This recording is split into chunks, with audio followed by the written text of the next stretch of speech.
meeting of North Lanarkshire Council. During the meeting today, Mark Hamill will be doing all the timings, etc. that Andrew does, and Claire Louise is going to be giving me a wee support, making sure that I don't miss anything in the chat bar. And if you're wondering why I'm saying different names today. Before we go to the business of the meeting, I would like to remind you of the functionality which will assist with the smooth running of the meeting. Unless you're speaking, can all members please ensure that their microphone is muted?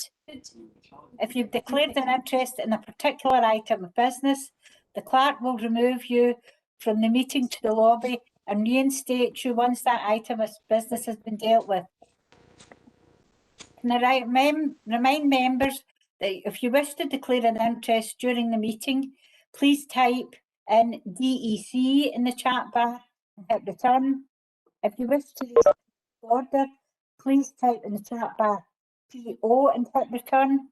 If you wish to ask a question, please hit the space bar in the chat bar and then press enter, and the clerk will notify me of the order of the speakers for each individual item. Please do not use the chat bar for any other purposes. Colleagues, I would like to remind you that the meeting is being live streamed through the Council YouTube channel and is publicly available. The meeting will be available afterwards as an archived recording. Before we start the meeting, on behalf of the Council, I'd like to extend my congratulations to Councillor McKendrick on his election and welcome him along to his first Council meeting here today. I have apologies to Councillors Anderson, McNeil and Beveridge. Any other apologies? Councillor Curry, please, Provost. Councillor Feeney, Provost. Provost, Councillor Beveridge, I've made the meeting. Thanks. Thanks. I had a wee question mark next to your name here. Thanks very much for that. Councillor Valentine, both Councillor Valentines on one phone, one screen. So we're both here. Right, thank you very much. Agenda item number 1 is declarations of interest in terms of Ethical Standards in Public Life Scotland Act 2000. Are there any declarations of interest?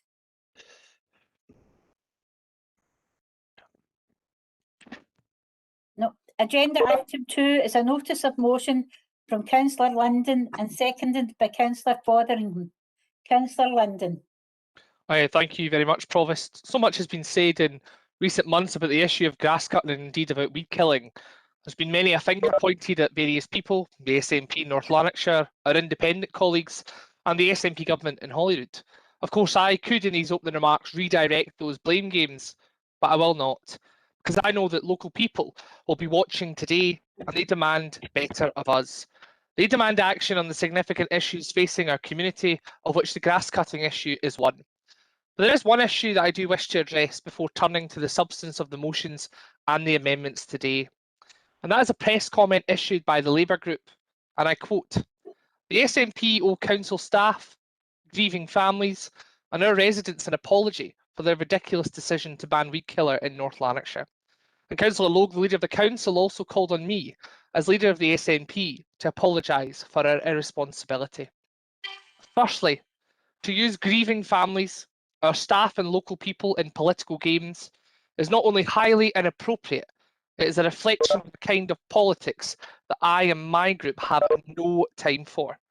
But secondly, on an apology, to them I say this: I make no apologies for maintaining a ban on a substance that the European Commission has not yet declared safe and non-harmful to local people. I make no apologies for calling a special full council meeting to deliver additional resources to our communities and to sort out the grass cutting problem. And I make no apologies for standing up for local people, giving voice in this chamber and elsewhere to their views and ensuring that they are heard. Provost, there are many apologies to be given, but they are not from me. They are from the Labour Party and the leader of this council for taking an important issue that faces local people and trying to weaponise it for political purposes, rather than getting on with the job of delivering for local people. That is what apologies should be reserved for. Provost, let me turn to the substance of the debate today, because we're here because of local people's views. We're here because we need to take action to address the grass cutting problem. So let's look at the propositions on the table, the amendments and the motion. Firstly, Labour's amendment seeks to turn the debate into a blame game. It wants to ignore the democratic decision of the council on banning a potentially dangerous weed killer, and then and only then their amendment makes mention of grass cutting, with them only committing to a one-off cut to the 1,800 areas the council previously maintained for decades, and which they made the decision to stop. And then we turn to the Conservative amendment, again wishing to apportion blame rather than take responsibility for the cuts and choices that have been made and taken by them in North Lanarkshire. They too only want to do a one-off cut to the previously maintained land. And we arrive at the SNP motion, and I hope local people listening at home will appreciate the differences more than Labour do, because our motion delivers a one-off cut to all council land that includes cemeteries and green spaces, a one-off cut to all of the previously maintained 1,800 areas of land that the council maintained for decades. It commits to reviewing these decisions by the council's committee and then also long term. And finally, now that we have an alternative, it maintains the democratic choice of the council on glyphosate weed killer until we know that it's safe and not harmful to people's health. Provost, I know that much will be made and said by the Labour group today in respect to the glyphosate decision. Indeed, I suspect that it will be the thrust of their remarks alongside attacking the Scottish Government. So I wish to preempt some of that with facts, not the rewriting of history that we've seen, the facts. A motion was unanimously agreed at full council in August 2020 to ban glyphosates. The matter was then subject to an amendment to an agenda item at Environment and Transportation Committee in May this year, requesting the decision to be upheld. Again, this decision was deemed competent by the Labour convener, who will actually second today's Labour amendment. An alternative weed killer has been sourced following that decision. Our motion today indicates the long way to go before glyphosate can be truly declared safe. So of course, we want to keep people safe until we can be sure it's non-harmful. This isn't spin, this isn't finger pointing, this is fact. Provost, I want to conclude my opening remarks by simply saying this. If councillors today across the chamber want to get the grass cut in our communities, in all of the council's area of ownership, in cemeteries, in green spaces, in the 1,800 areas that have been left behind following the decision not to cut them, then back our motion. It is the only one on the table that delivers entirely and for all of our local people. Let's not try to play party politics. Our motion mentions no parties because it's about communities. So let's today come together, do the right thing and get this problem sorted. Sorted for local people and sorted for local communities. Thank you. Councillor Fotheringham. Thank you, Provost. As Councillor Linden has already stated, the SNP group in North Lanarkshire have been heavily criticised by both Labour and Tory for calling today's special meeting to discuss an issue which every councillor in this meeting today has been inundated with complaints regarding. Today we have brought this issue back as we are listening to constituent concerns, and we know that intervention is welcomed by our communities, an intervention which otherwise would have been ignored and once again kicked into the very long grass. I have no doubt that as this debate unfolds, it will be used as a political football, Scottish Government bad, SNP bad, the same old rhetoric. Looking into my crystal ball, I can already predict the outcome.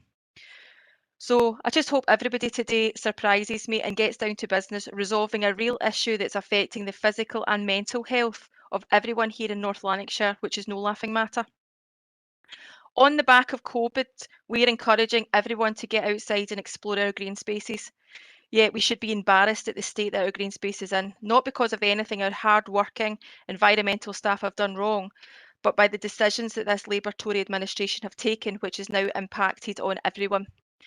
I do want again to put on record the thanks to Robert Steenson and Nicole Patterson's team, who have done everything possible to maintain the green spaces to the best of their ability throughout the pandemic. This motion in no way reflects on their work ethic or on the other services who've also worked hard and hit by this domino effect. What we have seen over the last 2 years is a perfect storm of events. Reductions to the number of cuts, a cut and leave policy, which has ultimately also meant that more weeds on pavements and curbside, cessation of strimming, changes to maintenance programmes within the graveyards, and the cessation of maintenance to 1,800 zones historically maintained and adopted by the council and or previous councils. Council unanimously agreed to review the use of glyphosate weed killer due to studies shown it could be cancer causing. A further committee in May this year then implemented a ban. so that alternatives could be sourced. This was the right decision, and this should remain the case until health organisations prove otherwise and deem it to be safe. Health and safety should be our community's concern. It should be a priority. As well as being dangerous to our constituents, it also has the potential to damage our pets and our wildlife. And to quote an email received by everyone just prior to this meeting from Seafar and Ravenswood Community Council, if glyphosate was safe, then why do operatives need to wear hazmat suits? Very good question indeed. So let's now add the global pandemic to the mix. Grass cutting has already been reduced from 21 to 18 to 14 cuts per year. Cuts which should now be taking place fortnightly, which are now only taking place every 4 weeks. Staff are also isolating, and for safety, they're also using their own cars.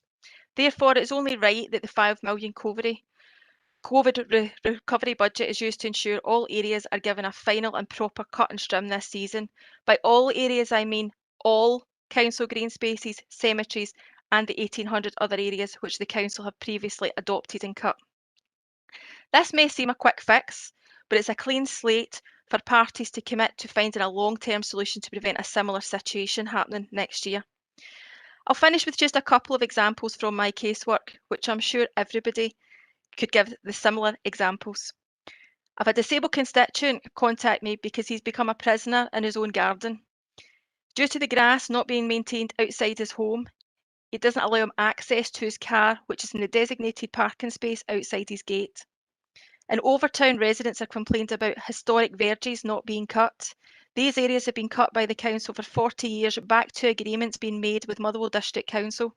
Some diligent constituents are happy to provide the references to council papers back into the 80s to when these agreements were made.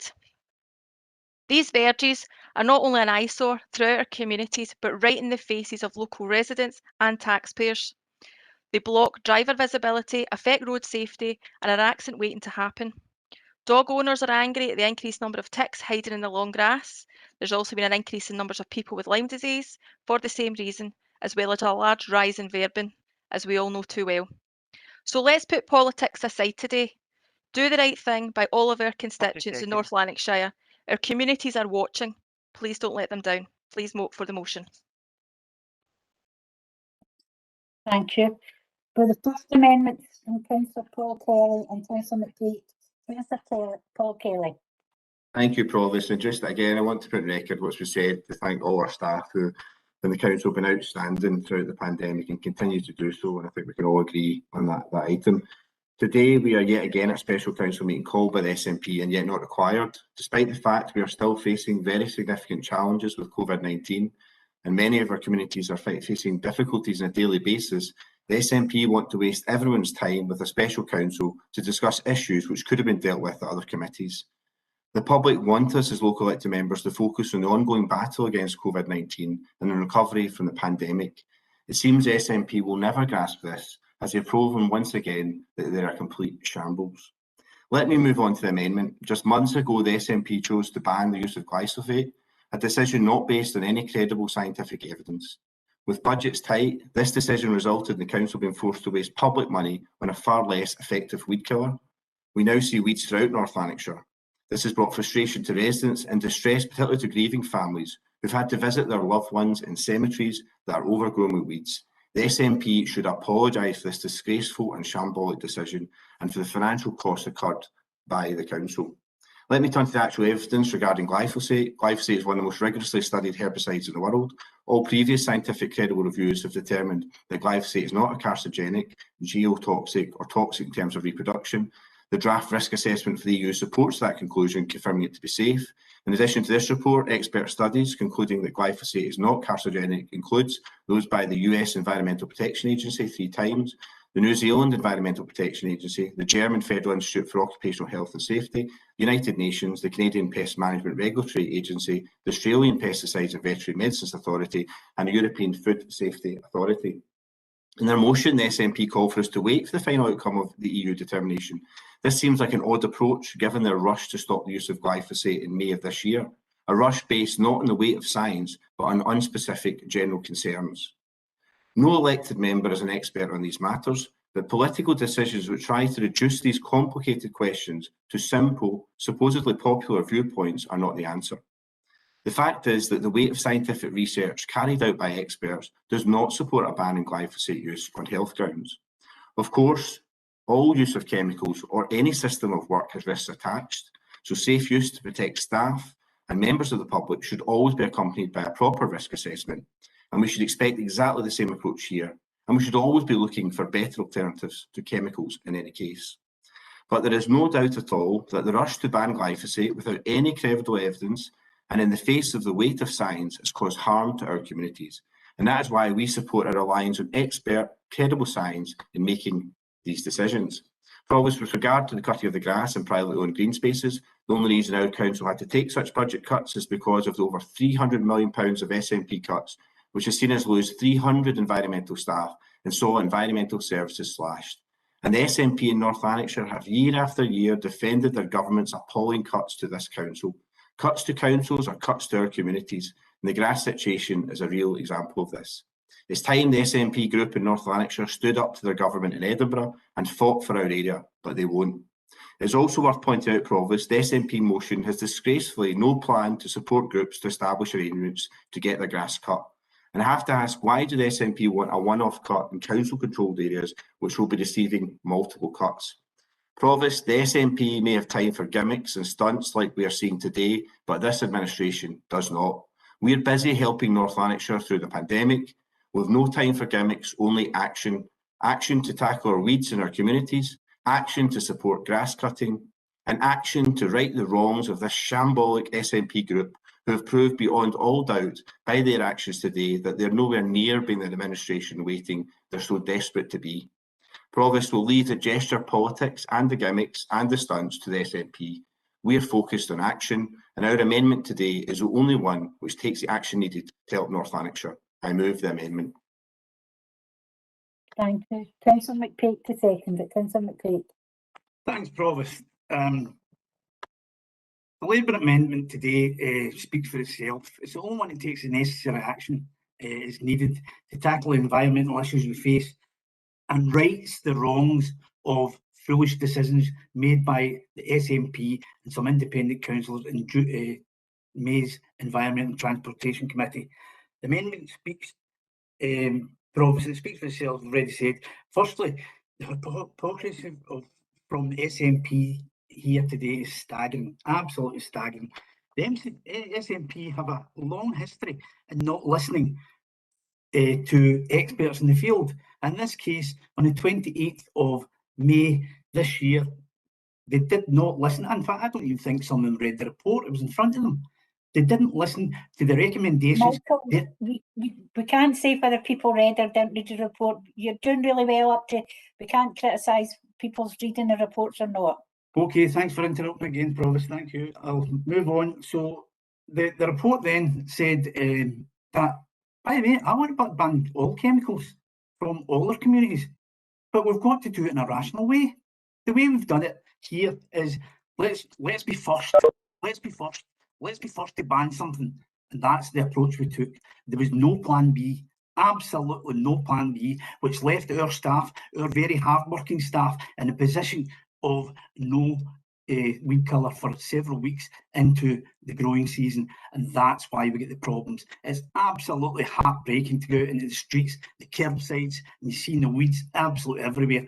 But more importantly, get into our gravesides, our burial grounds, and seeing wet weeds round about headstones, which are treated in a timeless manner every year, and the problem does not arise because it's treated by a proper glyphosate-based or a proper weed killer, and it doesn't occur. The problems we've had this year do not usually occur because the management are very good at what they do.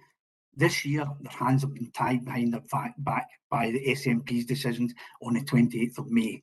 Now, moving forward, some damning evidence is coming up to next week's Environment and Transportation Committee, where the additional costs of this absolutely horrendous decision by the SNP, on table 1, 180,000 additional non-glyphosate for the herbicide, additional 60,000 in mechanical sweeping, additional manual removal, 160,000 £400,000, which takes it up to £400,000. In 2.21 of this report, resources will also be required to double the labour and plant material going forward for the season of 2022 to ensure greater effectiveness of treatment of non-glyphosate weed killer. Colleagues, we move on to the actual cost of glyphosate is £375,000 per annum. Non-glyphosate regime, my teeth are falling out now, is 1.154 million. A total additional cost for the coming year of £779,000, which was not needed. That is the absolute scandal here today. When we've got the enterprise and communities total budget from 2016 with £46 million removed from that, and within that sits environmental assets with since 2016, £8.8 million removed from that. The environmental assets full-time equivalents reduction since 2016, 143. That tells its own story, Provost. This Labour group, this Labour amendment seeks to right the wrongs of the decisions taken by a crazy SNP in North Lanarkshire. I'm happy to second the motion. Councillor Linden, I see you put a point of order up. Well, I don't think it takes a genius to work out what the point of order is, Provost. To use the word crazy in reference to elected members, I think is deeply unhelpful. And considering we are advocates for suicide and mental health in North Lanarkshire, I don't think that's appropriate. And Councillor McPake should absolutely reflect on his language and his tone. Councillor McPake, you've heard the comments made. I'll remove the word crazy, and if anybody's offended, it was just a term of phrase. I wasn't meaning to cause any harm in any shape or form. Thank you. There are a list of speakers, but we've still got a second amendment to hear from before I let anybody in.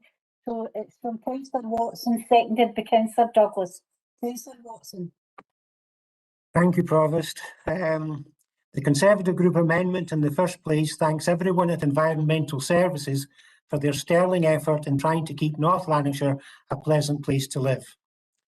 This is against the odds of an SNP government which has cut 300 million from North Lanarkshire's grant over 10 years, despite having seen the block grant increases from the Westminster government of 950 million in 2019-20, 1 billion in 2021, excluding COVID support, and 1.2 billion in 21-22, again excluding additional COVID support. Clearly, local government is well down the pecking order as far as the Scottish Government is concerned.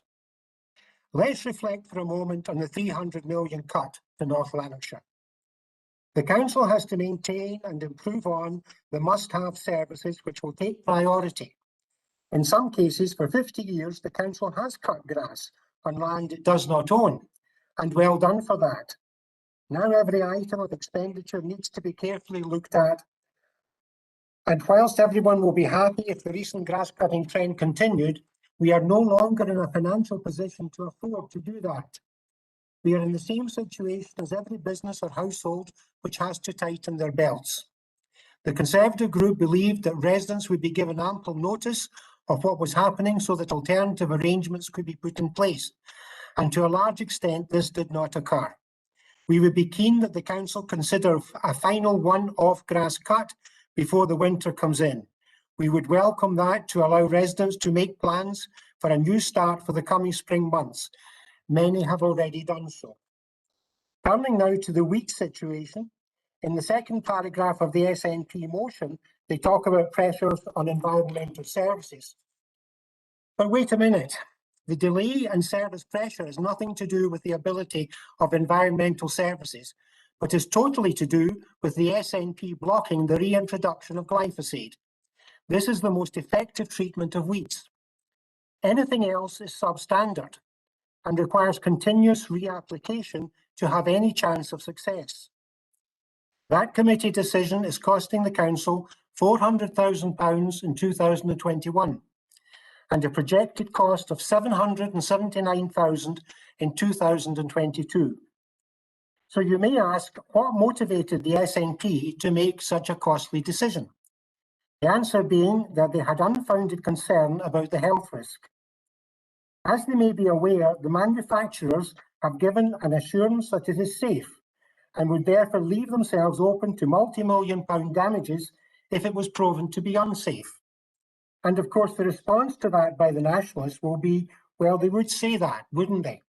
So let's turn now to the European Food Safety Authority, and they state, and I quote, glyphosate is unlikely to cause a carcinogenic hazard to humans. So we are now in a situation where North Lanarkshire is overgrown with weeds and we cannot use the most effective deterrent against them.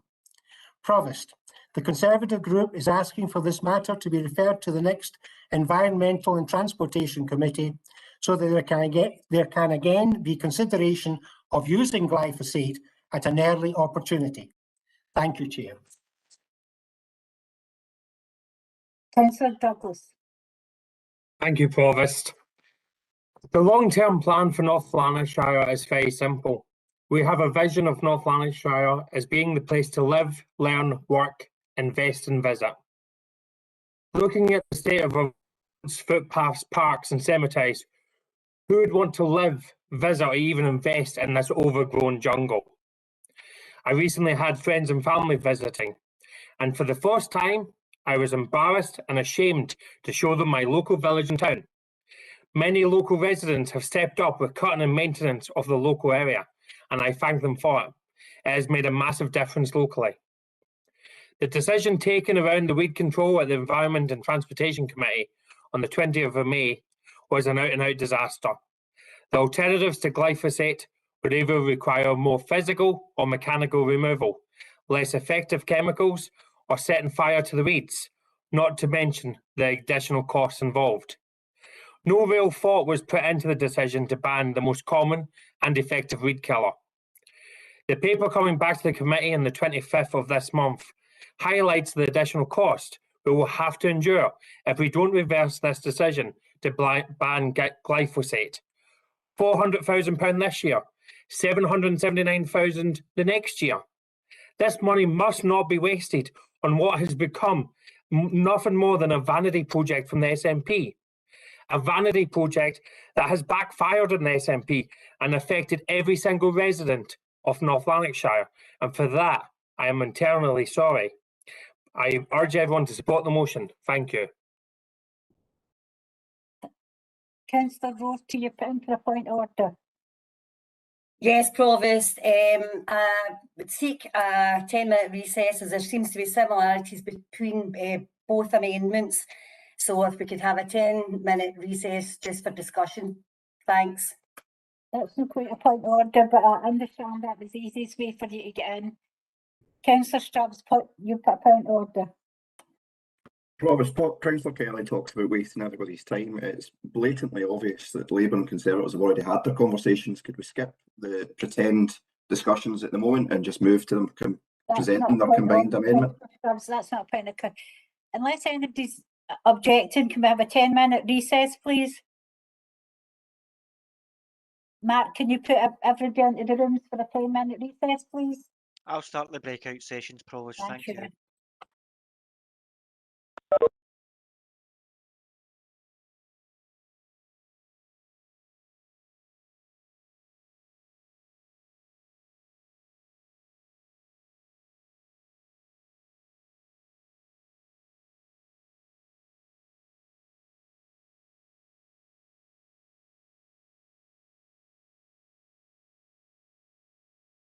Can I just remind officers that the meeting's still being live streamed, so you might wish to put your camera off and turn your microphone off. Thank you.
Mark, is that all the things back in?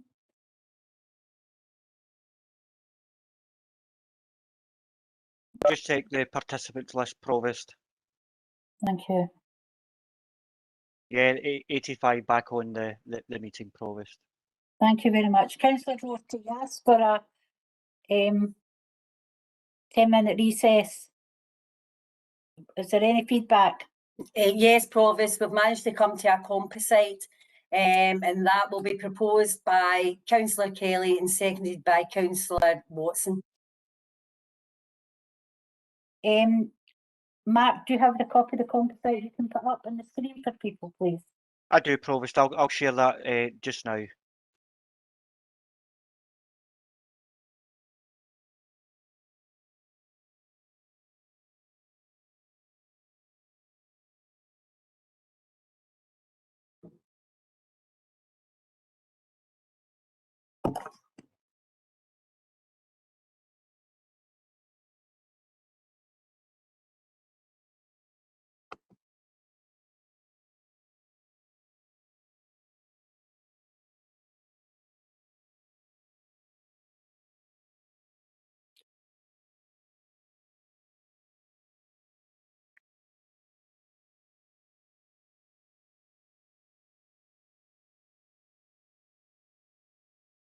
Mark, as you scroll down, if you just let people get a minute or two to read each paragraph as we go. I understand it'll be in their email as well, but it's not always easy to read your email at the same time as following the meeting. Thanks.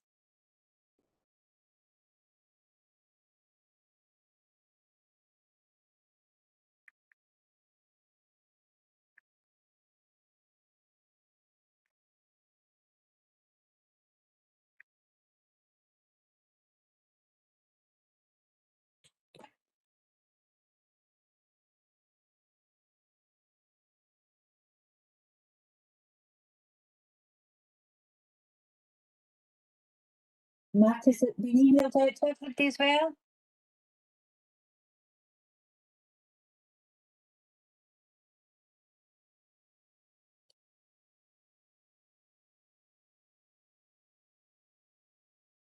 Provost, would you be able to assist with what Standing Order 37 is?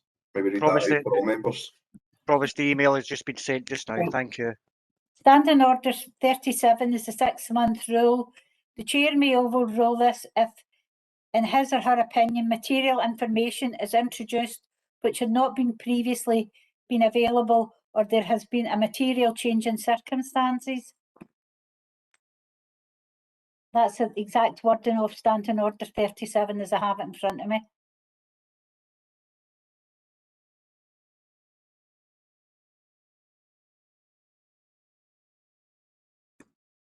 I'm giving everybody a couple of minutes to read it, either on the screen or on their email, before I open it up. Provost, Councillor Stubbs has got a point of order in.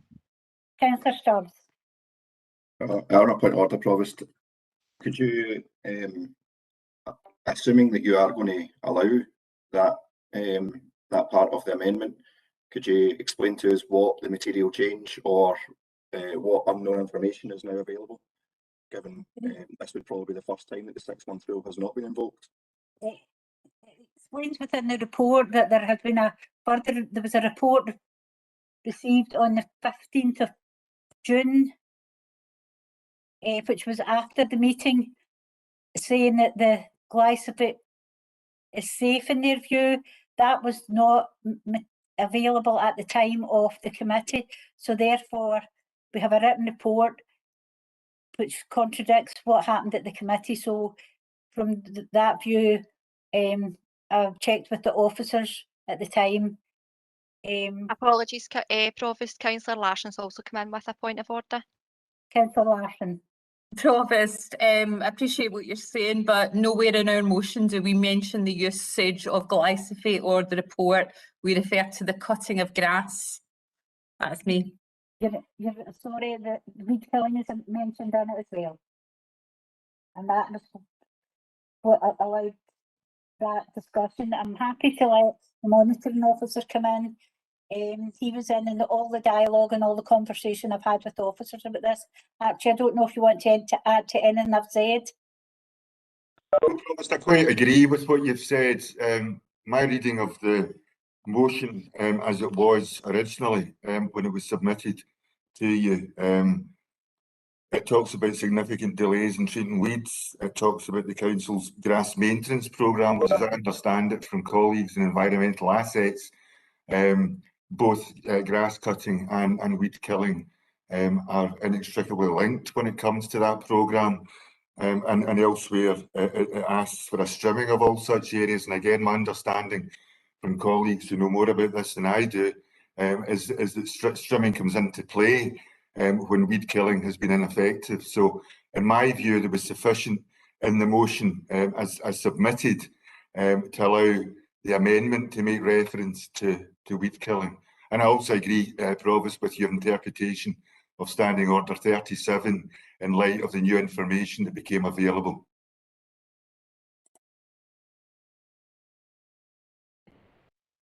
Councillor Kelly, you're going to move the amended and Councillor Douglas has seconded it. Bearing in mind you've already had 5 minutes. Sorry, Provost. Councillor Junaid Ashraf's got a point of order. Councillor Junaid Ashraf. Sorry, Provost, could you just get Archie to elaborate on the point that he just made there, saying that the weeding issue and also the lawn mowing issue, which are two completely separate issues in the eyes of our political group. He has said that they're inextricably linked. But how is this the case?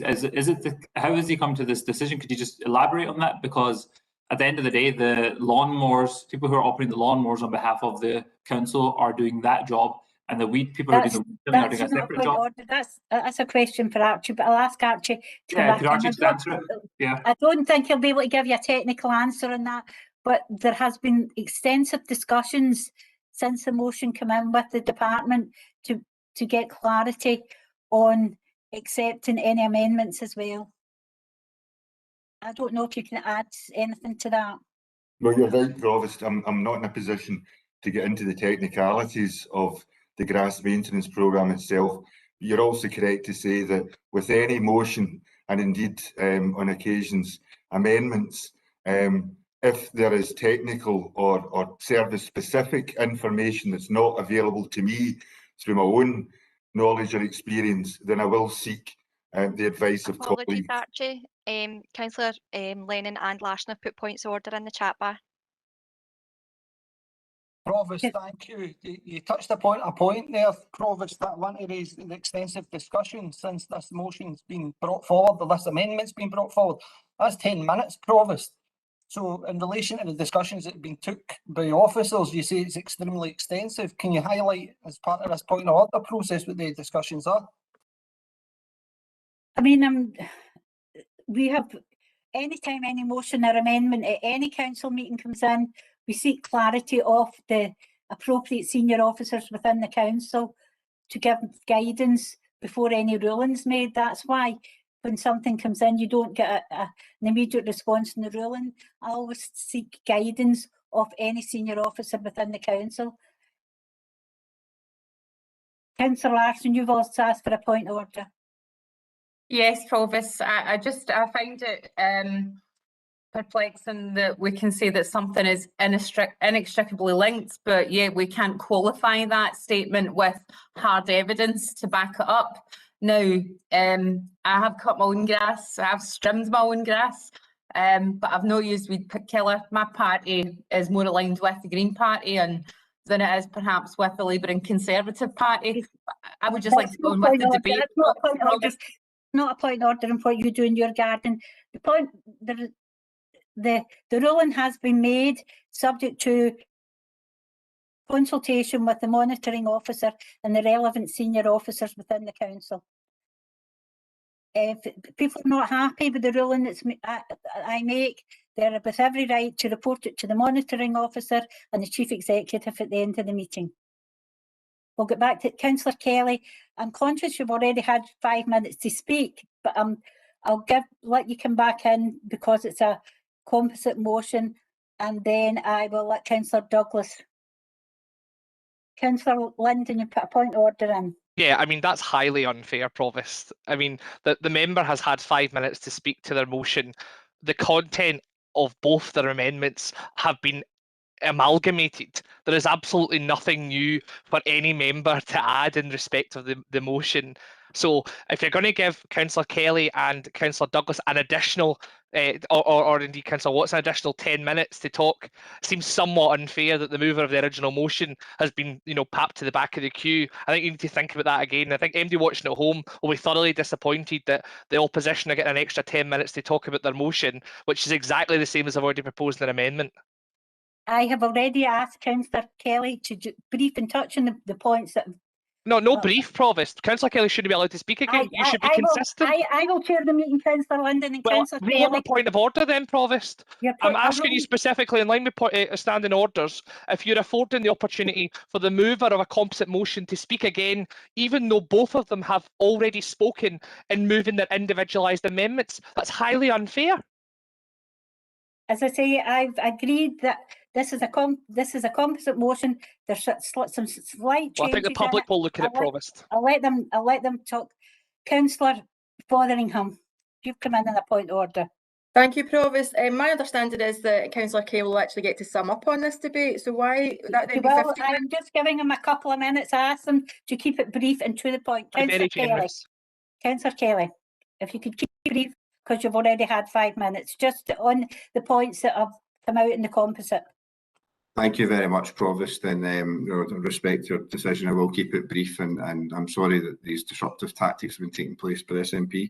I mean, it is the critical part here of why we've reached this composite is around the additional information around the costs. I mean, the quite disgraceful costs that this SNP shambolic decision has put on this council, which is already struggling with its budget thanks to the SNP government cutting the budget. So that's where it's very important this amendment comes together.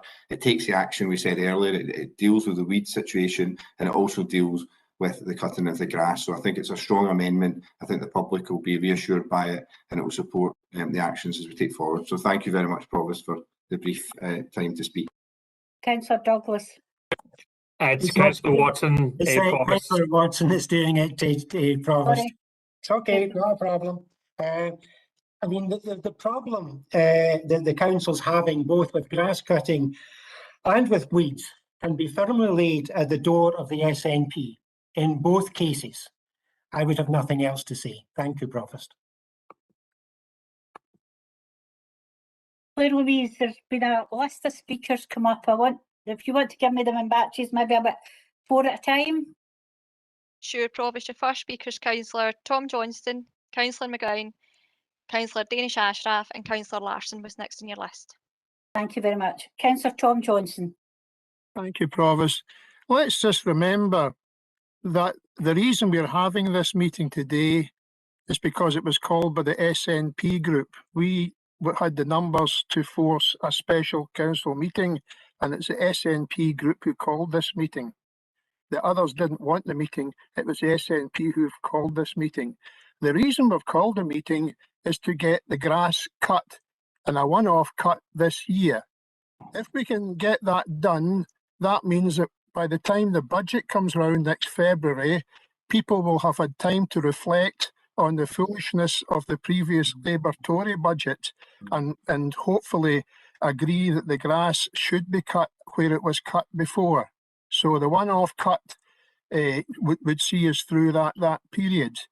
And that is the basic thing here. You have to remember that what actually happened was the Labour minority administration requires Tory votes to get their budget through. So the Labour-Tory budget said that the grass was not to be cut. The SNP had a fully detailed alternative budget, and we, in our budget, did not accept that the grass was not to be cut. So we are already on record as wanting the grass to remain cut. Labour and Tory were opposed to the grass being cut, and that is why we're in this position. And worse than that, Labour and Tory didn't even tell the residents that their grass was not to be cut. So it actually took the springtime in May before people started to realise nobody was cutting the grass, and in housing estates throughout North Lanarkshire, they were beginning to look pretty shabby. And that is when the real problem started. So that's why this meeting has been called. And the reason why we need this cut is perfectly obvious. And hopefully other people are now realising the foolishness of their position and are now prepared to get this one-off cut so that we can revert to something like the previous decision before. And remember, you didn't tell the people. I actually wrote to Grounds Maintenance with an email of my own asking whether the council was telling the voters that their grass was not to be cut, and they didn't tell anybody. Then that tells you an awful lot that they weren't even prepared to announce that the grass was not to be cut. It was hidden away in the Labour-Tory budget. So that's the position we're in. The Labour and Tory have now tried to distract from this basic issue by talking about the glyphosate issue to do with weed killing. Now, they've come out with an awful lot of talk about this, but the basic thing about this is if you go around any supermarket looking for weed killer, the weed killer you'll get for your gardens has no glyphosate in it. They're cutting it out. A well-known product was Roundup, which was produced by Bayer, and Roundup is now taking glyphosate out. And we've already been told that they have to wear hazmat suits in order to put the glyphosate out. And Labour and Tory are now to tell us that this is okay.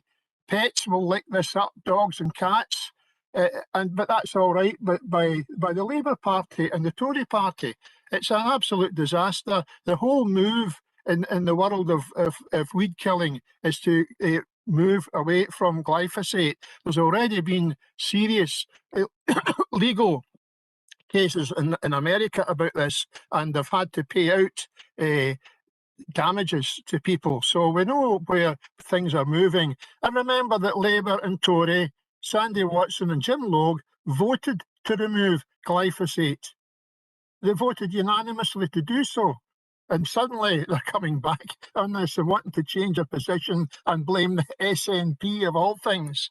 And we've got all this nonsense about SNP cuts in local government. Tell that to the 21 new nursery centres provided by the SNP. Tell that to the new primary schools that are being opened by the SNP in North Lanarkshire. There's plenty of things, the new housing to which we contribute an awful lot. There's plenty of SNP money coming into North Lanarkshire. So back to the basic issue, we want the grass cut. But Labour and Tory have been opposed to grass cutting. They may bring it in this composite motion. That's because the SNP got them on the run by calling this special meeting. Councillor McGowan.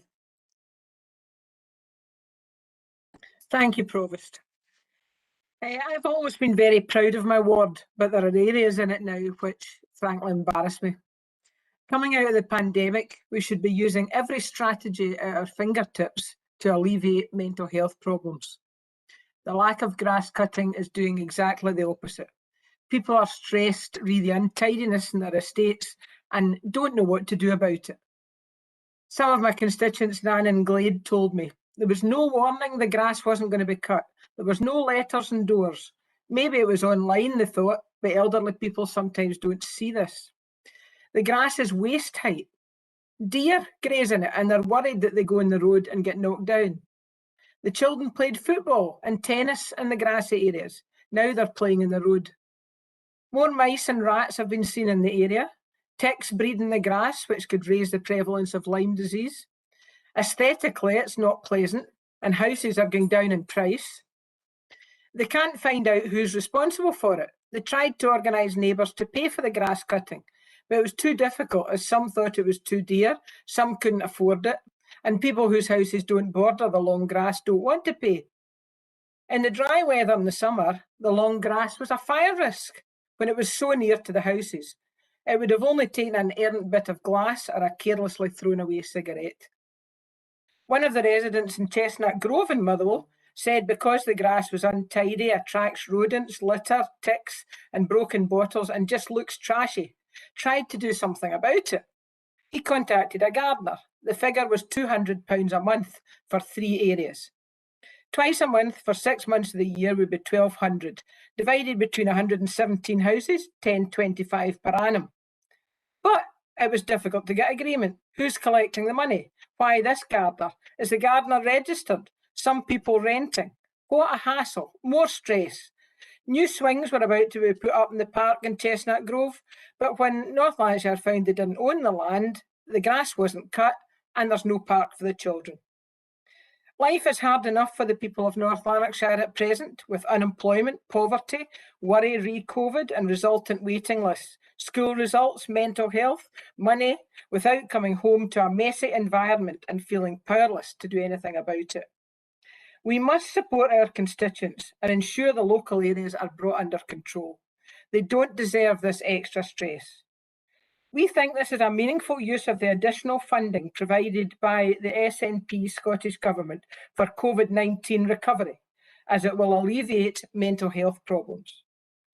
I'm actually not mentioning weeds or glyphosate, as I think it's ridiculous and dangerous to think of using a potentially unsafe product. Thank you, Provost. Councillor Dinay-Sasa. Thank you, Provost. The substance of the matter is that we have a problem caused by grass not being cut by the Tory and Labour budgets. And you can't claim that money is a problem when the SNP brought forward plans to maintain the grass cutting with the same money. Some might say it's a lack of competence, not money, that's the problem for the Labour and Tory benches. The SNP have taken a practical approach today, as per the rules of the Council, and brought forward the special meeting to the Council, as is our duty and responsibility to bring forward realistic and practical solutions. And that's what we've done today. It's what our communities want of us and what our role is as elected members. That is to take complex problems, as Councillor Kelly said, and bring about workable solutions, as we are doing. If practical solutions are gestures and stunts, then what would one call the current position from the Labour administration? One of leaving the communities in a state of disarray and being unkempt for the sake of building a political case, for the sake of being able to point the fingers elsewhere and say that's the boogeyman. Coming to the glyphosates, as an utterly unrelated situation in our eyes, the grass cutting is the grass cutting, weed killing is the weed killing. There's been some discussion on this today, but what we're saying is, why don't Labour explain why they are against doing something positive for the people of North Lanarkshire, but want to distract with the weeds? Lastly, with regards to the cuts of North Lanarkshire, we won't be fooled by the Conservatives showing themselves to be the saviours of our communities, using financial prudence as cover for penny pinching on the backs of the worst off nationally, and then mealy-mouthed when it comes to the tens of billions pocketed by friends and family of the Tory government. We're not buying it, we're not wanting it. Vote for the grass cut, and let's do our jobs by serving the people who elected us.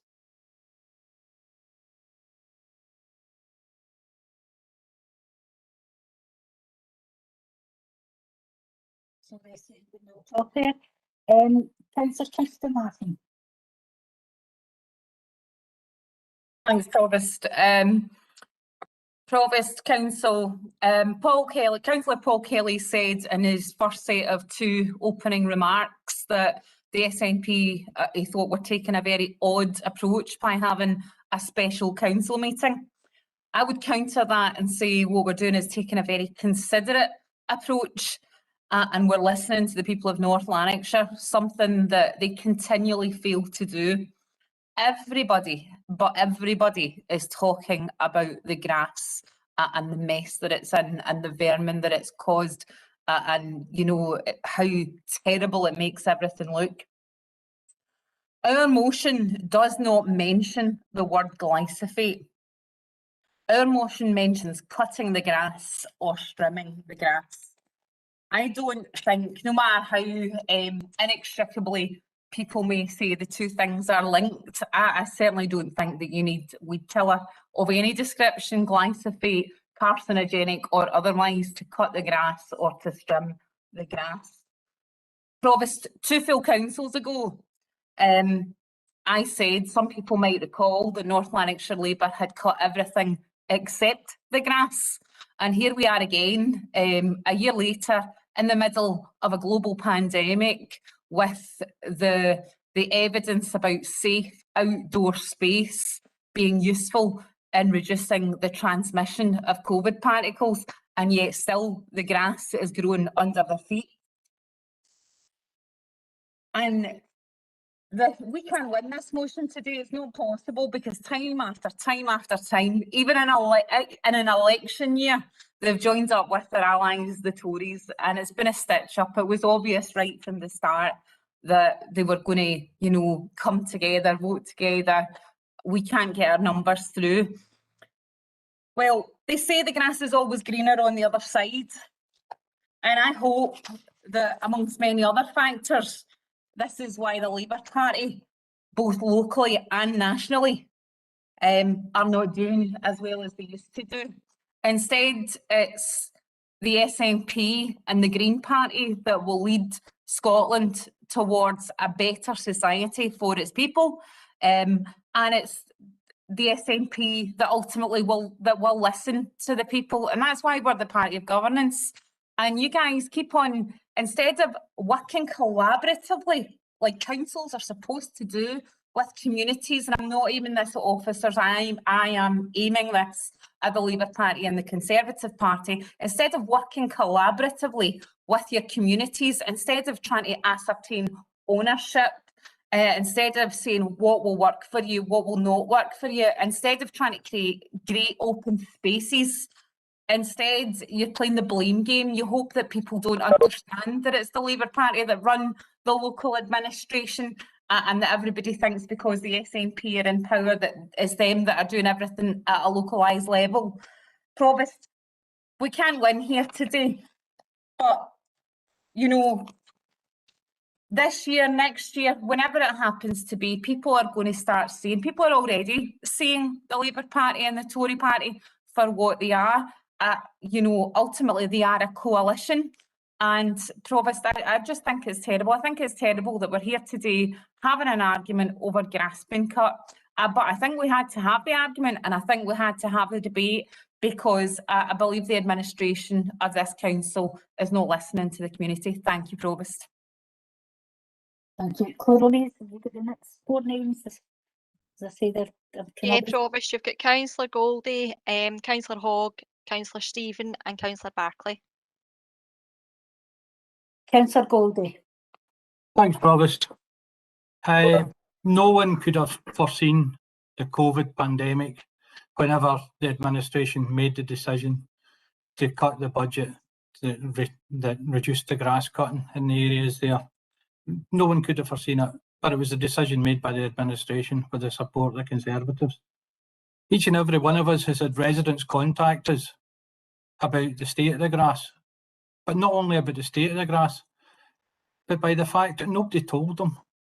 Some of them still don't know. They're still coming to me with the NLC own this bit and somebody else owns that, but we don't know. So the SNP motion today to have a level playing field, to get all the traditional areas cut by the end of this year, to look next year at the budgets. Each and every party, each and every group can look at their own budgets and see what they want to do at that point, I think is a sensible one, and was put forward to help the people of North Lanarkshire that we represent. 2 or 3 points raised today. Councillor Kelly said this meeting was not required, and yet commits to doing a grass cut that if this meeting hadn't gone ahead, he wouldn't have committed to. So therefore, the meeting was required, the discussion was required, we had to do something. Remarks about the SNP banning glyphosate. This was a unanimous decision of this council.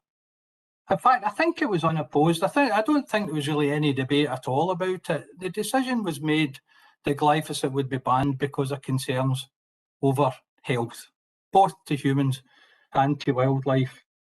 And then that was reinforced at the Environmental Services Committee. Now, it wasn't just the SNP, it was independents there of independent mind and thought who looked at the facts and said, yes, we do not want to bring this back.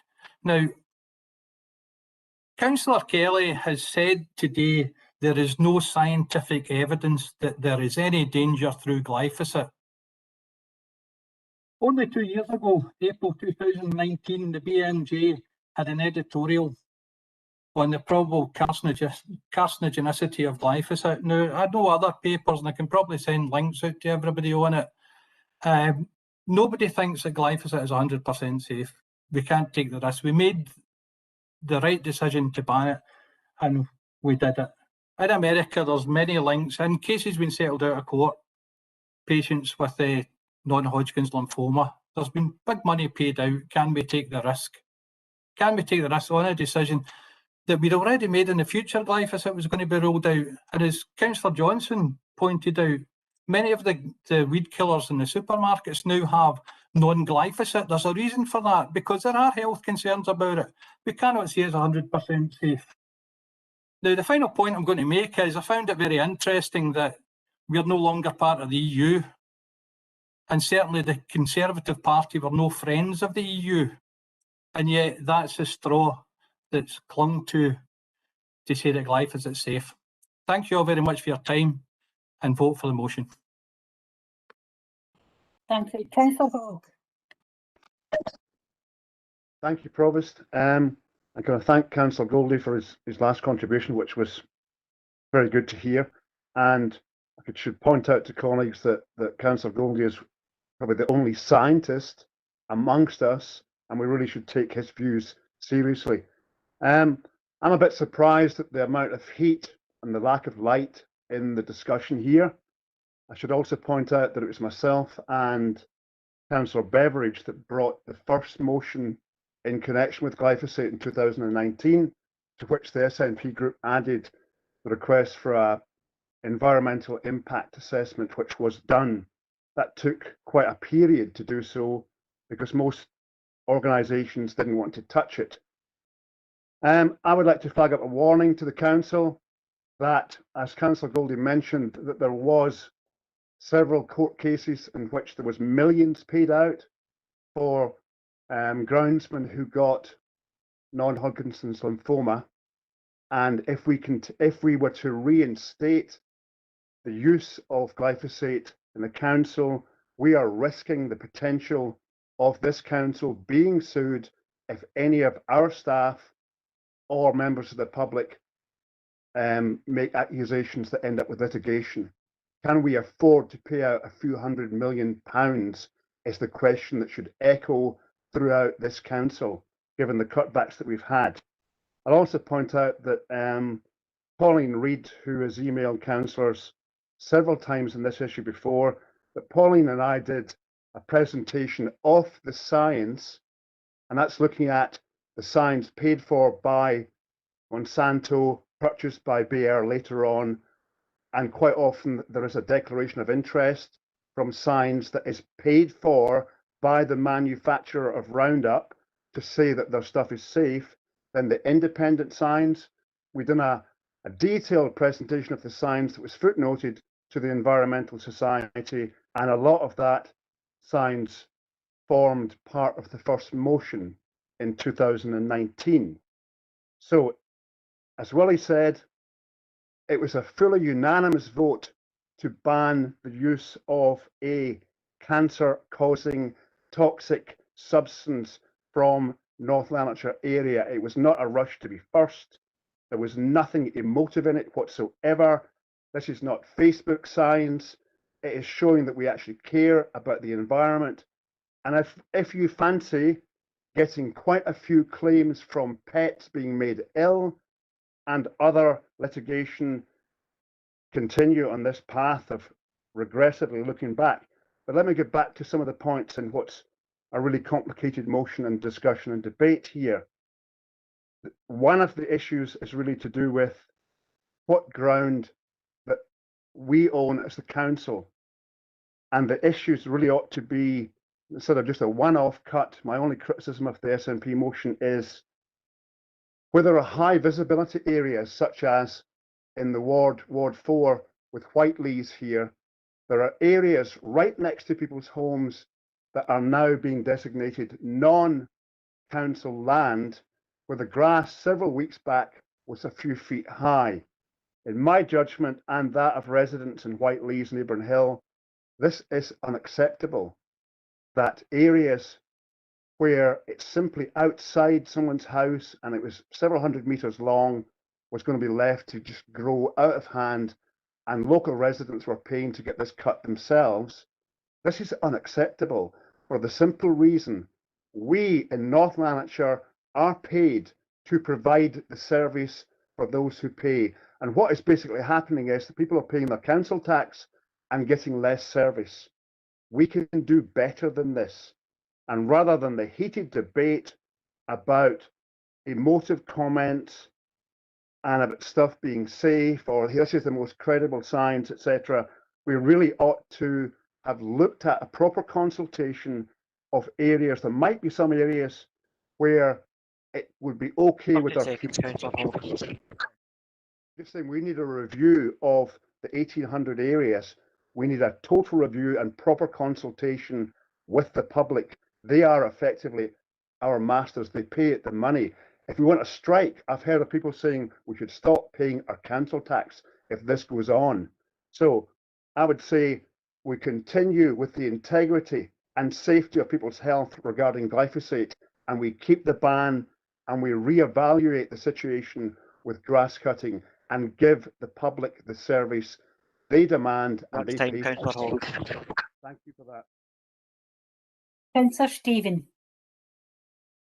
Hi, well, I come today to speak on behalf of my constituents of Coatbridge West, especially Kirkwood and Bargady. I've recently... Sorry to interrupt, Provost, there a point of order for you, Councillor McNally. Councillor McNally, your point of order. Apologies to Caroline Stephen there, Provost. I'd hoped to get in before Caroline started her comments. Provost, I do think we have to be careful. I'm just reflecting on what Councillor Hogg stated in his contribution. At one point, he said that this was a cancer-causing a weed killer. Now, I appreciate that Councillor Hogg has a view on this. I do think we need to be very careful, Provost, any elected member, when using that type of language, you know, effectively that could create an impression amongst the members of the public. There are clear scientific reports that have been cited today by Councillor Kelly and others that completely contradict that position, and I think I would seek your judgment, Provost, on that type of language, and I think we need to be careful when we're making contributions here today. And he's quite correct, because when Councillor Goldie commented, he quoted the proper scientific reports, and Councillor Hogg didn't refer to any reports. So can I ask people to be very careful if you're commenting on a report and that report has that information in it, like Councillor Goldie did, it's acceptable, but to try and scaremonger people is not acceptable. I see you put up a comment, but Councillor Hogg, that chat bar's not for comments. Councillor Stephen, I'm really sorry. Your time will start again. It's okay. All that goes above my head anyway when it comes to all these scientific reports. Anyway, what I was going to say, I'm here to speak on behalf of my constituents. I was down visiting parts of Kirkwood at an elderly residence complex, and I saw a lady who had cuts all over her arm because of the overgrown bushes. Now, it was very upsetting to see that. It was very upsetting to think a wee old lady's just trying to get up past her own lane and she's all covered in all these cuts.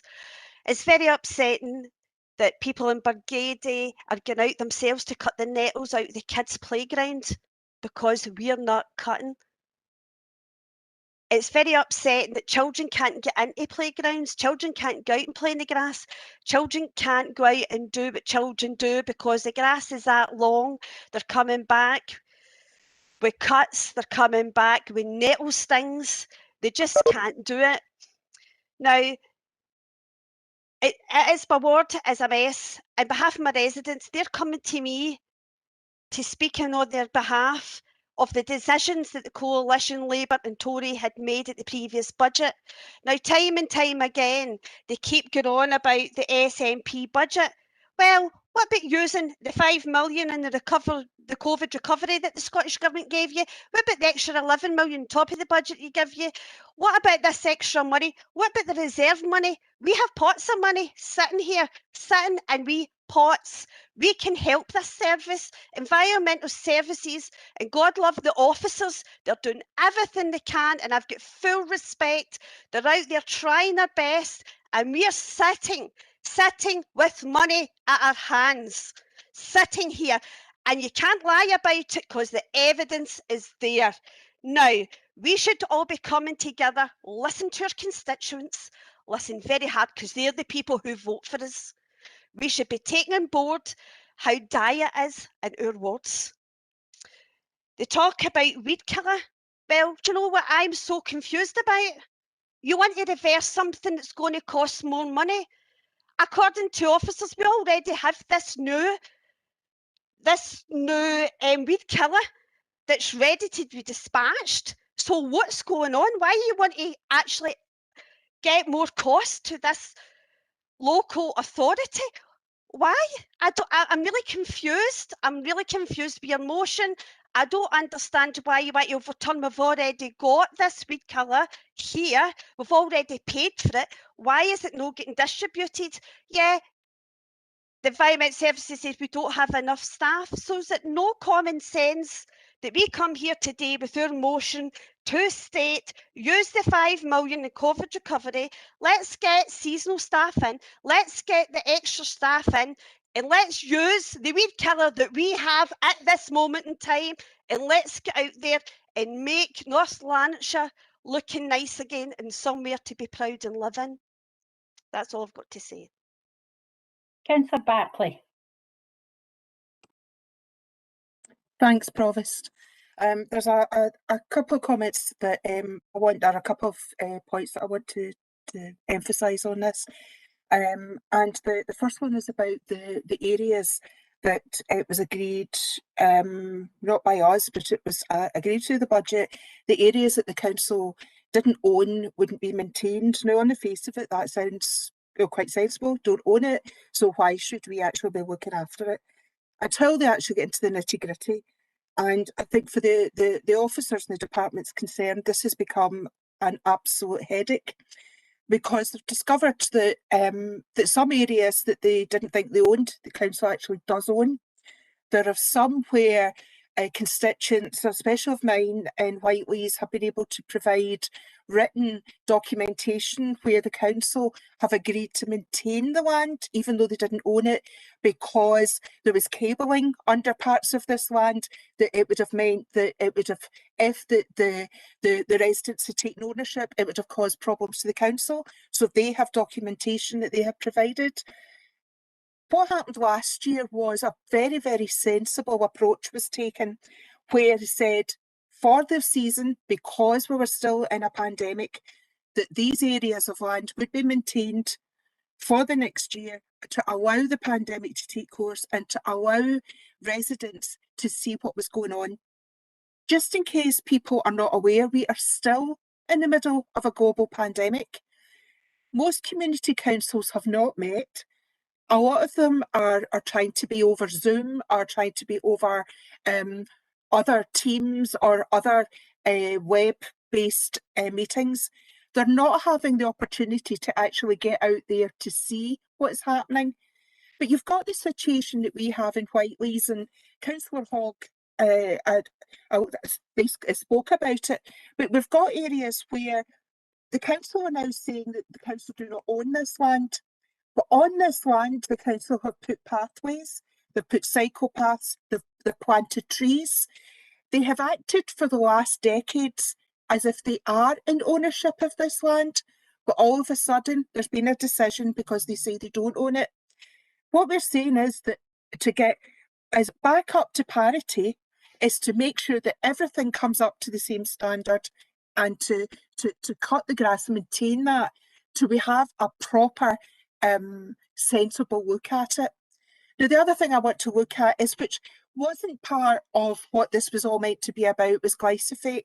Now, the new amalgamated amendment to our motion is citing this wonderful European report. Now, it's a really good report. I don't know how many folk have actually read it. I have. It is a draft report. It has not yet been peer approved. The full report and the peer approval is still to take place, and then proper decisions have to be made based on when that is properly peer reviewed by scientists and by other European countries. That hasn't happened yet. So this council, going by the amendment, is making a decision based on an unproven report that hasn't been peer reviewed. So that to me is really concerning. But we also have the situation where we have a Labour group who once again are showing where their true colours are, because if they'd spoken to their colleagues in the trade union movement, they would have seen that both Unite and GMB have been campaigning for years against the use of glyphosate because they say that it is unsafe. But they're obviously the party of the people, party of the trade unions. Don't talk much to the trade union groups. I do, but not sure how much the Labour group in North Lanarkshire do. But they have obviously not spoken to their colleagues because they're campaigning for the use of it. And to turn out to say that we are in the lead, we want to be in the lead for an awful lot of things. I'd like to be in the lead on this, but we're not the only. Yeah, thanks, Mark. We're not the only council that is stopping the use of glyphosate, and we're not the only council that is looking at alternatives, both in Scotland and in England.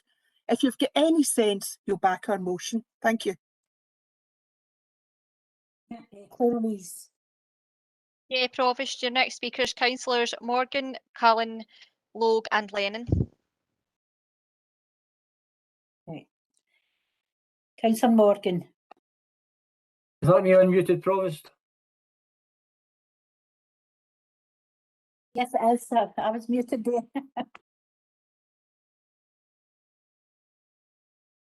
Can you hear me now? Yes, I can, thanks.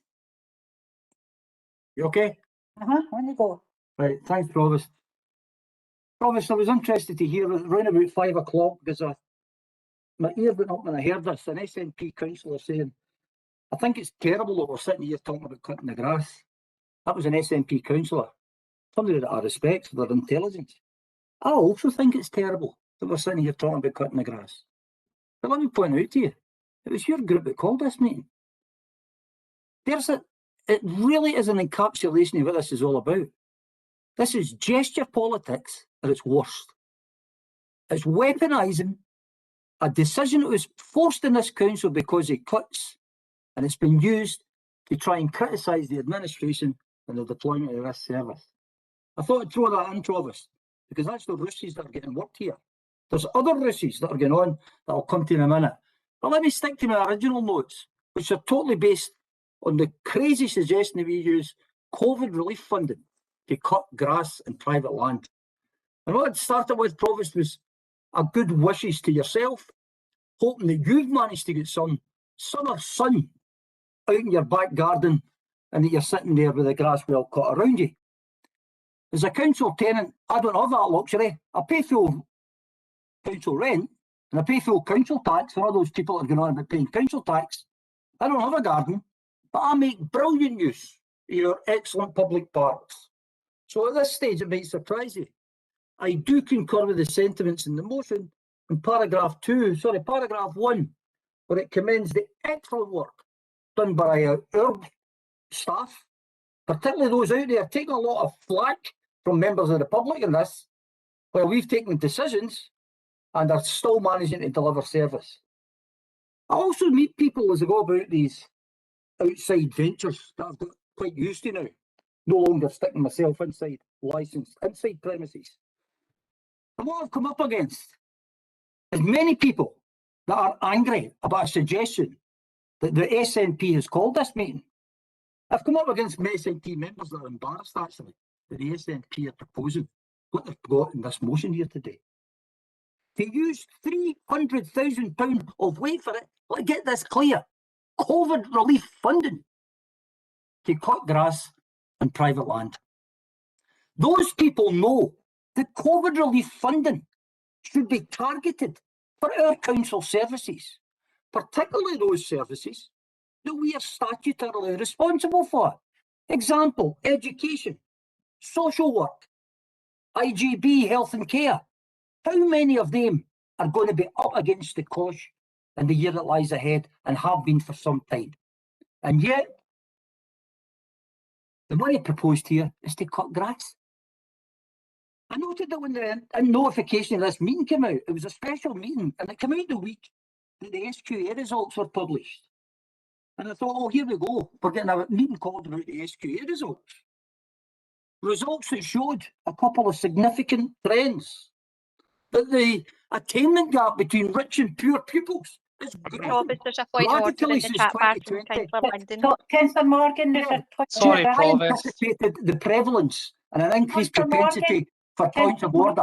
I hope. Councillor Morgan, there's a point order come in. I need to hear the point order. Thanks, Paul. Can I just suggest that if he suggested or considered in advance the increased prevalence of points of order, he might wish not to say something that would increase the chances of a point of order. And in so doing, can I make reference to Standing Order 44 in particular, Provost, in relation to the relevance of a contribution to a member and limiting the contribution that they're making to the matter at hand? We are considering grass cutting. Last time I checked, you don't need an SQA qualification to do that. Can I say Councillor Johnson went on about schools and nurseries as well? That was in relation to council investment. Provost, I don't think educational attainment pertains to the motion. I think if you are going to allow that, then you really are, extrapolating in terms of the motion. Councillor Stephen, you put a point order in as well as Councillor Larson. I think it could be careful of, the way you're going on about services, we focus. I think it's our role that every service in North Lanarkshire gets treated equally. I think, no, it is. You're not even including environmental services. They're just as important as every single service in North Lanarkshire. You're insulting officers of this council. It's not on. Councillor Stephen, that was not a point order. I tried to tell you 3 times. Sorry. Jean. Councillor Larson. Councillor Morgan, Provost, who I also hold a lot of respect for, is straying from the motion by talking about SQA. Councillor Lowe, just a point order in as well. Absolutely, and I think it's critically important to look at Standing Order 50. Disregarding the authority of the chair. And what we've seen since 4 o'clock today are a continuous number of members who have attempted to undermine your position. It's abundantly clear they are showing absolutely no respect to the chair. And I'd ask you to look at Standing Order 50, Jean. And if this continues, I do think you should invoke it and remove any member who does not manifest respect to you. I would ask that they should be removed from this call. Because what we're seeing is absolutely juvenile politics. It's puerile. It's pathetic. I don't know which audience you're trying to impress, but I do not believe any audience watching this can be impressed by what they've seen today. And I think it's critically important. In addition to that, Jean, I'd also direct you to Standing Order 46. In Standing Order 46, a member raising a point of order shall provide a sufficient explanation to the chair on why they believe, and this is the crucial bit, there has been a breach of those standing orders. What I have seen since 4 o'clock today, in almost every point of order, it is a point of information. It's an attempt to correct what another member has said. That does not constitute a point of order. It is at variance with Standing Order 46. And I think from now on, Standing Order 46 and Standing Order 50 should be rigidly adhered to. Councillor London. Thanks, Provost. I just wondered if Standing Order 50 in relation to the authority of the chair applied to the Leader of the Council when he's lecturing you on how to chair the meeting. I was just going to tell. Sorry, Provost, can I also just say, in terms of Standing Order 44, just to be specific for the purposes of the leader, just to articulate, I do think that a contribution in relation to SQA attainment and the educational attainment gap is at variance with the motion that is being debated, and hopefully for the leader of the council and anybody else listening, that's a sufficient explanation as to allow you to rule in terms of Standing Order 44 in relation to Councillor Morgan's contribution. Thank you, Provost, and thank you, leader. I will chair the meeting. Councillor Morgan, can you continue? Can you keep on to the point of the substance of the motion and amendment, please? Substance of the motion, Provost, is the prioritisation of where this council spends its funding. Am I not allowed to bring in what we spend in departments? I am not meandering from the motion. What I'm saying is we have a task ahead to address those challenges. It was only when you were talking. Okay. As a consequence of those challenges, of those results, and the lowest proportion of working class and poorer children going to university, we don't need a PhD in logic to anticipate that these trends will only get worse. If people were come in and jumped in there, what I've written here I will read out. As councillors, we have a vital role to play to discharge in addressing these inequalities. So when a notice came out that a special meeting had been called, I was disappointed to see that the special meeting had not been called on educational disadvantage and inequality, but rather Councillor Morgan, a request to divert funding away from the COVID relief, where there's life and death, to cut private land. Chair, I close by saying it's an obscenity to suggest that vital COVID funding should be used while our council departments are stretched to the limit for resources. I will tell you what is controversial as described by the newspaper. Controversy is to use that funding while our services are stretched to the limit. Councillor Morgan, I've been interrupted 3 times. I have been interrupted 3 times. Have I had my time? Councillor Morgan, I'm going to get the officers to mute you. Your time's up. My time back. Your time's back. Not that I calculate, but in future I'll be bringing a motion in to begin chess The clocks. officers are saying your time's up and that the officers are sitting timing as independent.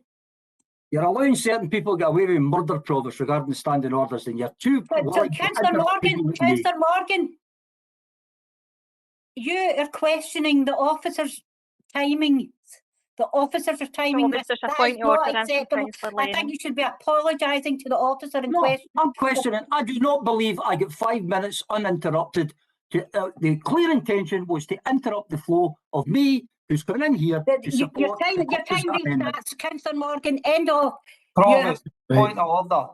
So I think Councillor Morgan should take note of the leader's contribution there in relation to Standing Order 50. It's obviously been bypassed here, and perhaps to review his comments. As I say, I've got a list of people. I've got a list of people who will be getting removed to the meeting.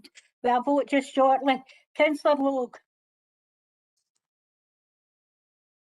you're the next speaker. Oh, no, sorry, Councillor Cullen. I thought it was somebody before me, Jean. Councillor Cullen. Thank you, Provost. I'll not take 5 minutes. Sticking to the motion and the areas around the motion. Areas where grass services have been removed and where evidence of a council agreement comes to light, we'll see these areas reinstated. That's certainly been my experience at the issue in Airdrie North. I undertook an exercise near the Airdrie North with constituents and tied in with the services, and we were able to reinstate some areas where it was clear that there was no evidence of either an adoption agreement in place or where there was it's quite clearly council owns land. So people are coming on here and demanding this, that and the other. Communication between constituents, yourself and services will get dividends if there's evidence that the areas are indeed the responsibility of the council. Tom Johnson says he wants all areas reinstated. I take it this will include private areas that are not owned by the council where there is no adoption agreement in place. Now, as much as I sympathise, and I do wholeheartedly sympathise with communities that have had services removed, and I'll come on to the communication aspect in a second, it's important that we realise that it's unfair on areas that pay for a factor for areas not owned by the council to be serviced by the council. So that it's important that there's an adoption agreement in place, and where that evidence is brought forward, and then we should reinstate services to the areas. So what do we tell the areas that are paying for a factor if we want to reintroduce the service to all these areas where there is clearly no adoption agreement? Yeah. £300 million in budget cuts imposed on NLC means difficult choices have had to be made. But the SNP, as usual, choose to ignore that aspect of the realities of budget reductions. And dealing with communications, I wholeheartedly agree that the communication exercise undertaken in relation to the removal of the 1,800 panels of grass across North Lanarkshire was wholly inadequate. And I hope we demanded at the time when this was introduced that a robust communication exercise is undertaken with communities, and that seems to be the root of a lot of the problems that we're on the receiving end of just now. And I hope going forward that level of communication is improved, and that we communicate and consult communities whenever we're going to remove service provision, irrespective of whether it's just grass cutting or anything else. And we work with them to understand what the realities are and what their responsibilities are, because it is their responsibility where the council hasn't got that responsibility. The public know the SNP and some of the independents played politics when they went against officer advice in relation to weed control, and that led to the weed control position that we're currently in. It led to delayed service provision, no viable alternative, and significant additional cost. That decision immediately tied the hands of the officers of this council in being able to control weeds across North Lanarkshire, and we're actually seeing the consequence of that now. We talk about the alternative that's been brought in, and Councillor Stephen was quite emotional when she was talking about the alternative that's brought in, but what I've got to say is that alternative is a significant additional cost, not less cost, than glyphosate treatment, and that additional that new treatment means that we have to Apologies to interrupt, Provost. There's a point of order in for Councillor Ashrath.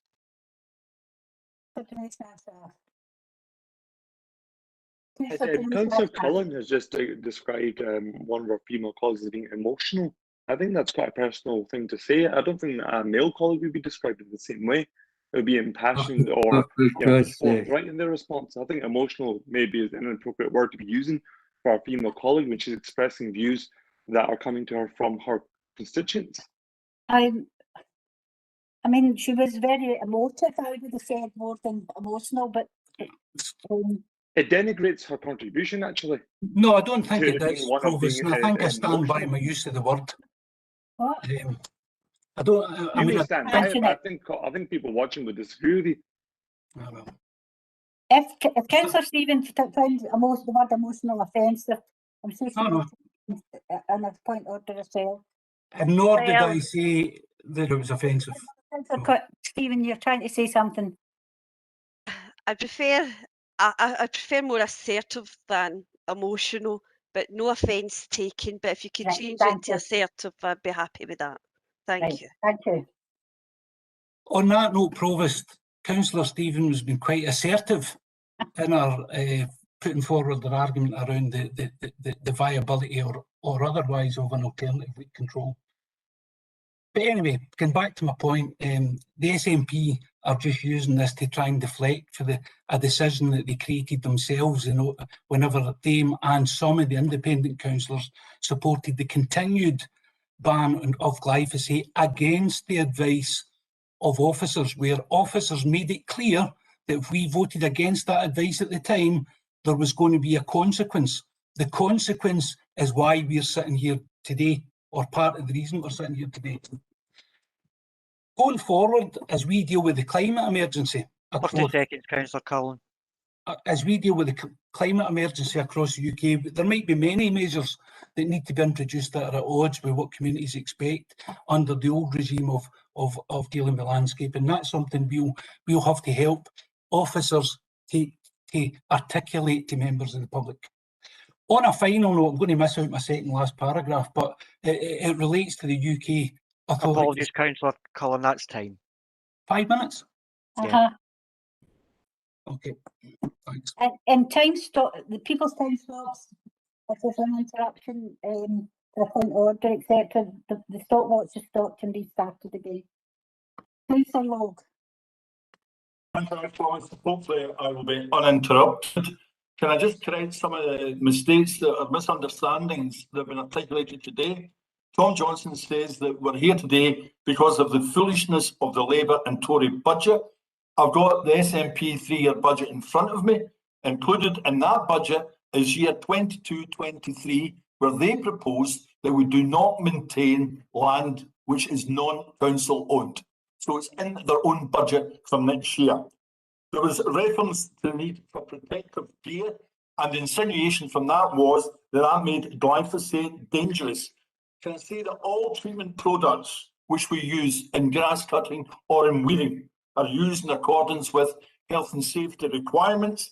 And can also point out that the current product which we use is an alternative to glyphosate. Also, operatives have to wear hazmat suits. Councillor Linden says, we've a long way to go before glyphosate can be deemed safe. I find that surprising in light of the report which has been tabled by the international testing regime. I can say that every product that we procure through our procurement, whether it's electrical, mechanical or grassweed, has got to go through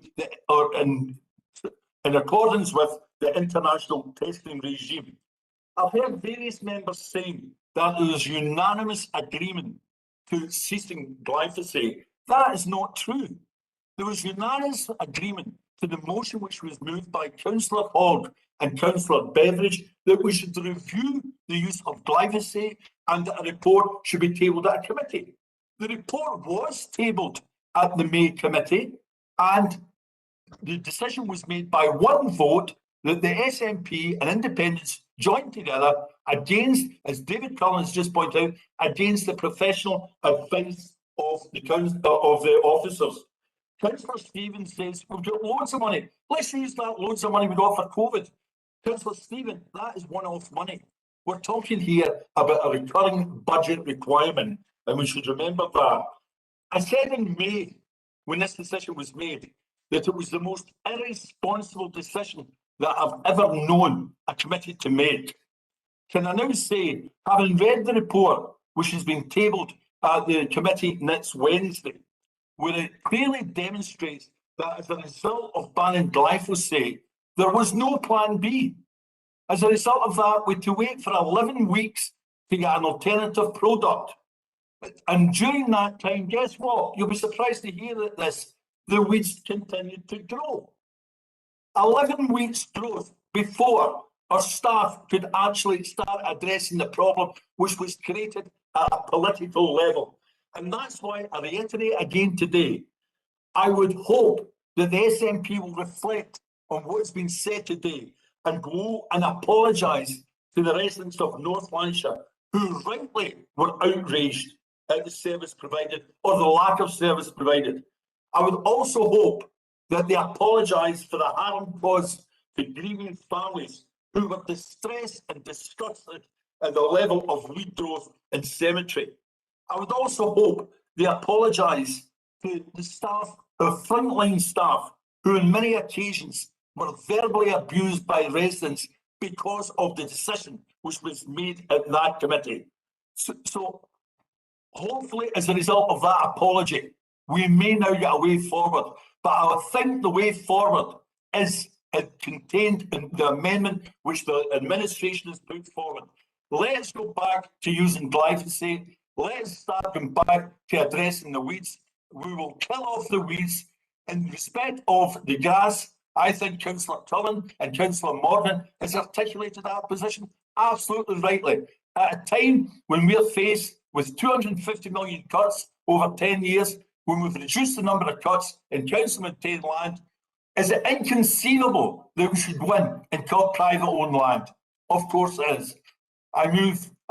I'm happy to support the amendment, Jean. Councillor Lyman. Thanks very much, Provost. To be perfectly honest, Provost, I find quite a lot of the debate today quite incredulous. to come on to Councillor Logue's point, by sitting there with your budget and try to highlight that to the people watching today and even the residents in North Lanarkshire that somehow we incorporated that budget decision. What he's missing is the narrative, which seems to be quite a lot of what's missing today. There would have been consultation processes with the residents in North Lanarkshire. There would have been a clear process of listening to the views of residents, which is something that's missing here today. Again, what we are hearing is quite a lot of political manoeuvring, political point scoring, and all these other sort of jibes at the SNP for bringing forward this motion. However, the crux of the matter remains the only political manoeuvring taking place today is to reinstate glyphosate, a decision that was already made.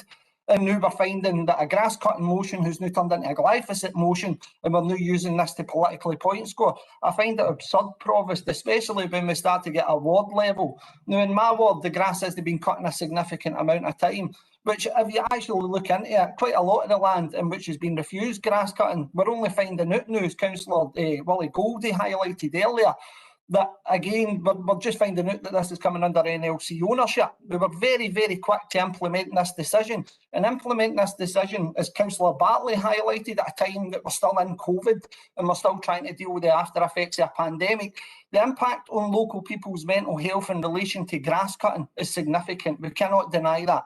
Every single one of us as elected members for North Lanarkshire Council have been inundated in relation to our constituents highlighting the concerns that they have, not only in their mental health, but on their own safety as they walk and trying to get to shops and get to other areas within their local communities.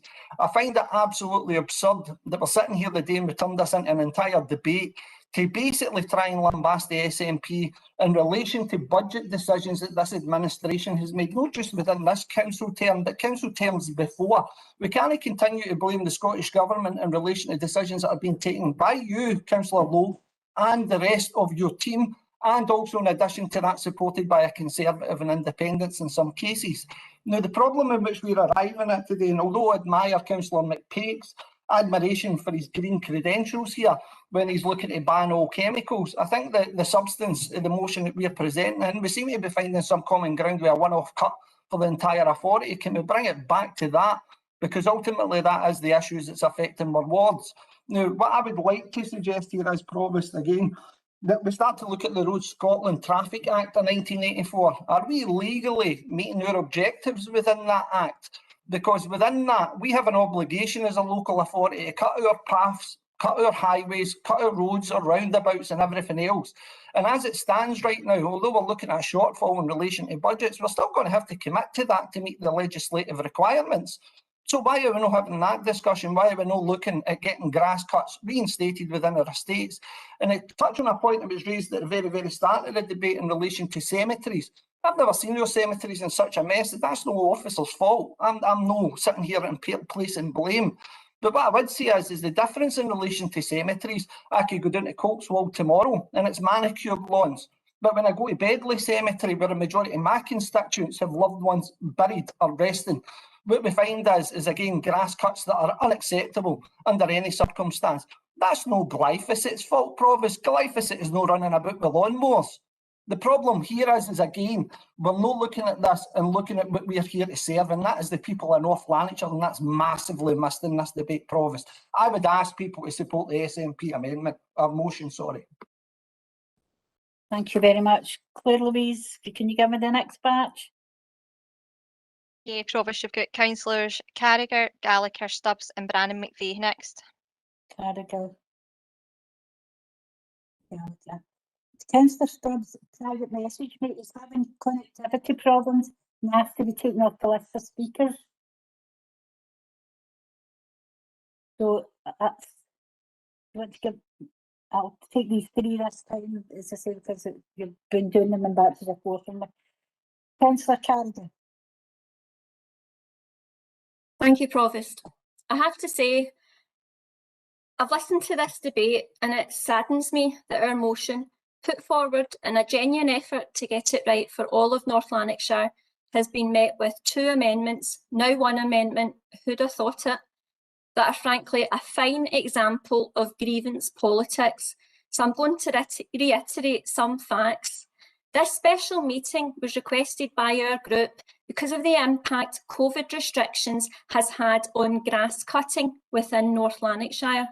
We have engaged extensively with officers who have confirmed the service has been directly impacted by COVID. That is the reason our grass cutting is behind. Case in point, the current service standard of 14 cuts per season should mean a cut every 2 weeks.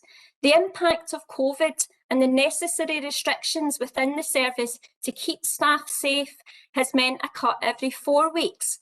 This is the reason the grass is overgrown across the North Lanarkshire estate, including our cemeteries. It's also important to highlight the impact, financial and operational, this has had on other council services, pest control and housing, to name 2. Within our motion, we have recognised the impact the decision to cease cutting the 1800 areas historically maintained but not owned by North Lanarkshire Council has had. It's very important to point out that it is not a simple case of stating these areas are within private housing estates and that those residents should now instruct a factor. These areas include sections of lands which are within the council estate, directly within council-owned land, not necessarily connected to housing, council or private. Finding a workable solution to these affected areas has also been impacted by COVID restrictions. The purpose of our motion is to ensure grassed areas within North Lanarkshire, including historically maintained areas and cemeteries, are given a one-off cut and trim before the end of the grass cutting season to bring them up to the standard expected. The Scottish Government has provided all local authorities with COVID recovery funding, and this is the source of the monies allocated in our motion. As the Labour Conservative Composite Amendment highlights, they've missed the point, have clearly not listened to the people they represent and focused on the decision to ban glyphosate. It's prudent to highlight some facts. In previous years, weed spraying would have commenced at the beginning of the season. The motion unanimously agreed and put forward in good faith at the full council in August 2020 to ban glyphosate was not costed, nor did it indicate an operational impact. It's come to light that, as the ban was in place and the motion did not provide funding or instruct the service to have an alternative in stock, weed spraying was not undertaken in March. This is what was put the weed spraying programme behind. It was the Labour Provost that deemed that motion competent. Furthermore, the amendment to the agenda item at the Environment and Transportation Committee in May requesting the unanimous decision of the full council in August 2020 be upheld was deemed competent by the Labour convener. An alternative weed killer was only sourced following this committee decision, putting the weed spraying programme 11 weeks behind. It is important to note, though, that the weed spraying programme delay did not impact grass cutting. COVID restrictions did.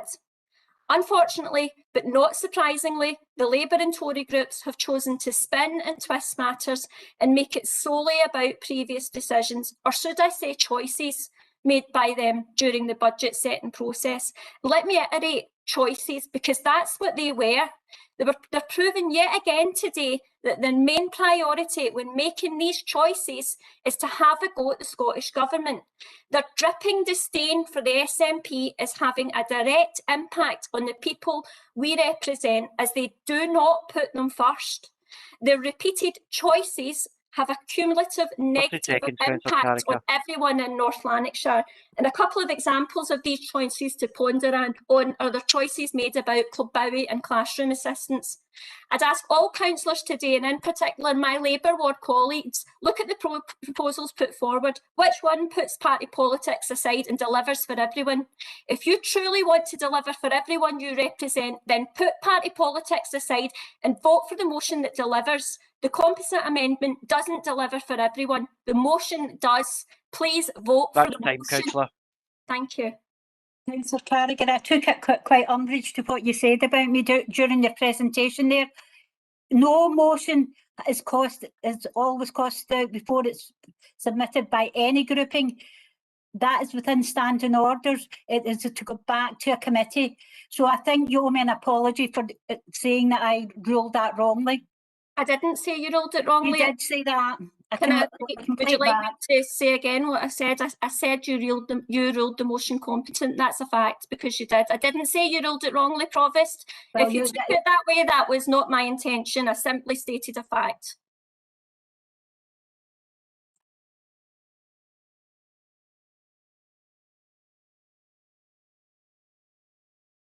Working. People might be glad to see my mute buttons jammed there. So I say the wording round about it and fair different, but I'll listen to that back and I'll deal with it. Would you like me to say it again? I'll listen to it, but I'll listen to it back and then we'll take it from there. Councillor Gallagher. Thank you, Provost. It took the SNP all of 2 seconds during their opening contributions to try and evade any responsibility for grass cutting and weeds, which are an issue across North Lanarkshire. This is an insult to people across our communities who deserve to know why the council is experiencing these issues and why it is difficult to put in place permanent solutions. Every councillor here knows the real reason that we're suffering millions of pounds worth of cuts is at the hands of the SNP Scottish Government. Whilst the cuts have not always been so visible, the SNP can no longer deny that their Scottish Government is having a detrimental impact on our communities. You only now need to look out your window to see the results of these cuts. Reflecting on the discussion today, the SNP, whilst bringing the debate to the table, has tried to remove any blame from their group.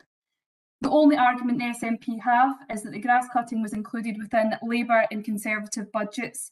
So I took a look at the 2019 SNP budget, which supported the cessation of Christmas trees and festive lighting and a 1.7 eye-watering reduction in the roads budget. Had this SNP budget been approved, I am more than certain that we'd be having similar discussions about potholes and the lack of festive cheer within our communities. When will the penny finally drop? The fact of the matter is that the difficult financial decisions are taken because of the SNP Scottish Government. Therefore, I find it staggering that despite budget challenges, the SNP still want to bring in a more expensive, less effective weed killer, which will not solve the issue at hand at a staggering cost to the taxpayer. The composite amendment seeks to put in place solutions to the issues brought to Council today, and I urge members to vote for the amendment. Thank you. Councillor Blanna McBee.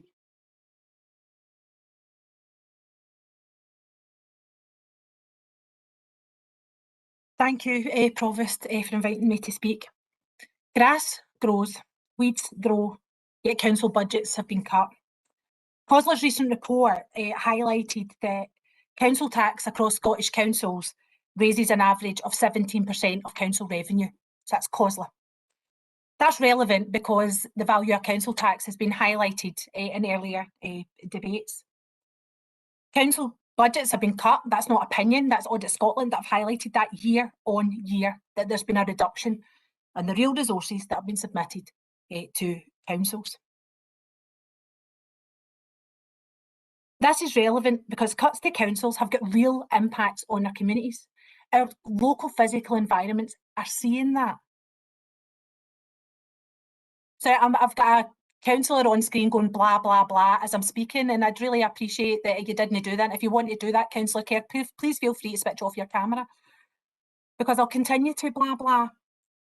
I would hope that this SNP group would campaign for additional resources for councils, so that local priorities established by local people, as we do when we're communicating, all of us with our communities, that we can shape priorities, that we can then make those decisions there. But yet again, it's only ring-fence money for their policy priorities that they are willing to make. Our staff are working incredibly hard in the most difficult of circumstances. This is still within the backdrop of the COVID pandemic. The COVID safe protocols means that staff are working incredibly hard, very differently, and our grass cutting programme is behind. That's not their fault, because we support their safe working practices, and I thank them for their continued hard work. I genuinely do. We need grass cut, we need weeds cut and removed, we need our cemeteries to be tidy and respectful places of remembrance. We need our play areas to be accessible, and we want North Lanarkshire to be an attractive place to live and to visit. We need action on areas that are owned by the council, and we need action on areas that aren't owned by the council, but that doesn't need to be by council staff. Public expectation on what councils can achieve and deliver is higher than ever, yet our resources have been slashed year on year. I thank the community groups and the individuals who have mobilised to recognise that councils cannot deliver everything, but are working in partnership with council to continue to make a difference to our communities, our physical environment, because that's great for all of our mental health and indeed our physical well-being. We didn't need a meeting today, although I welcome the opportunity to speak on this subject, because this could have been dealt with in the committees, because that's what the committee structure was set up to do. Cuts to councils are cuts to communities, and sadly that doesn't mean cuts to grass. So I encourage everybody to support the composite. Thank you. Claire, have you got any more names? Yeah, Provost, we've got Councillor Damasio, Councillor Beveridge and Councillor O'Rourke. Thank you very much. Councillor Damasio.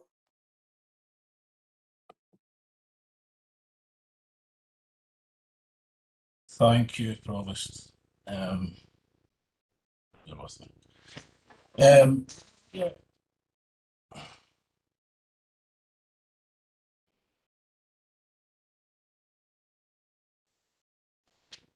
It was a second, Provost, sorry. Councillor Damasio, we're still going to other one. Can you get on? Struggling.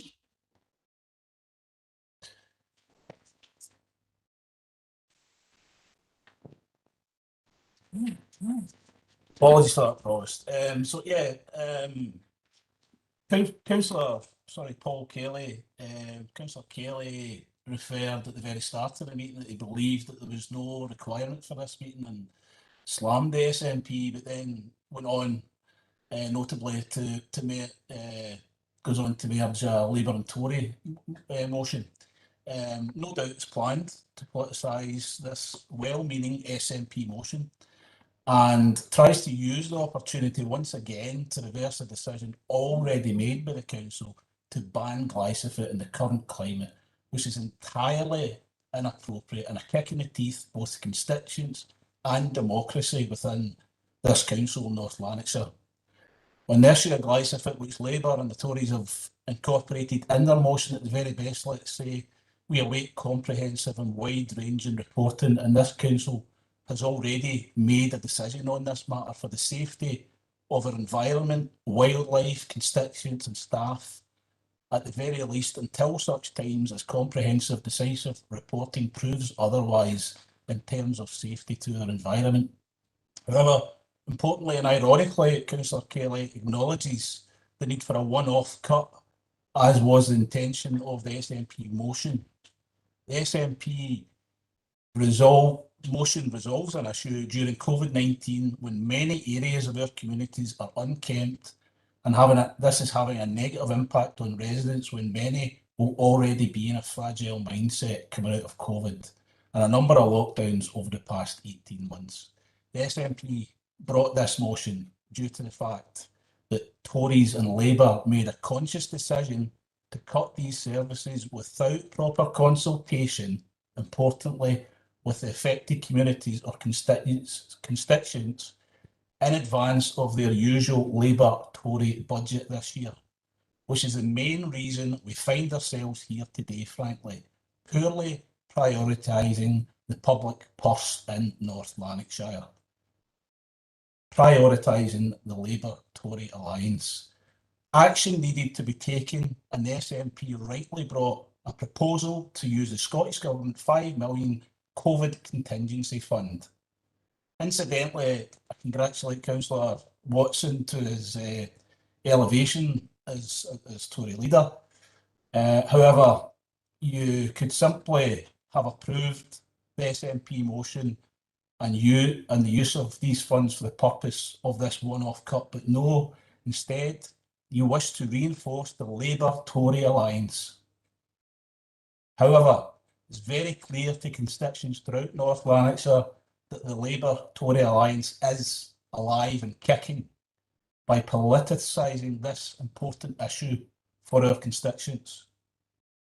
We're all aware of the issues this has caused in all of our communities. I'd hope that Labour and the Tory councillors would have been more mature, taken all of that on board and simply approved the motion to help improve our communities in all our wards throughout North Lanarkshire. I'll finish by commenting or repeating something that Councillor Logue mentioned earlier. Councillor Logue referred to the fact that this amendment was put forward by the administration. Frankly, that says it all. This joint amendment was put forward, unfortunately, by the Labour Tory administration in North Lanarkshire, much to the detriment of North Lanarkshire. Thank you. Councillor Bedford. Provost, sorry, there's a point of order coming from Councillor Douglas. Councillor Douglas. Thank you, Provost. Once again, there has been the councillor there said that we were in administration.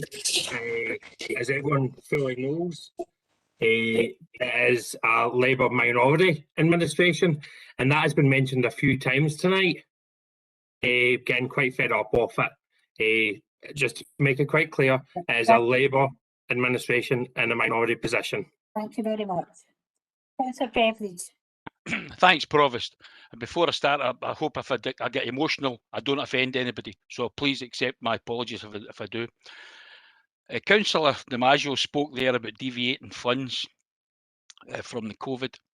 The last emergency meeting I attended was a year past in March, when a motion was defeated, thankfully, that sought to deflect COVID fighting funds to fight this pandemic that has cost millions and, more importantly, cost thousands and thousands of lives. We've done the right thing there in keeping that COVID money to fight this horrible pandemic. Now, Councillor Hogg approached me earlier on in the year regarding concerns he had for glyphosate. North Lanarkshire Council, I believe, is a forward-thinking council, and as such, I backed him up with that review. That review was carried out.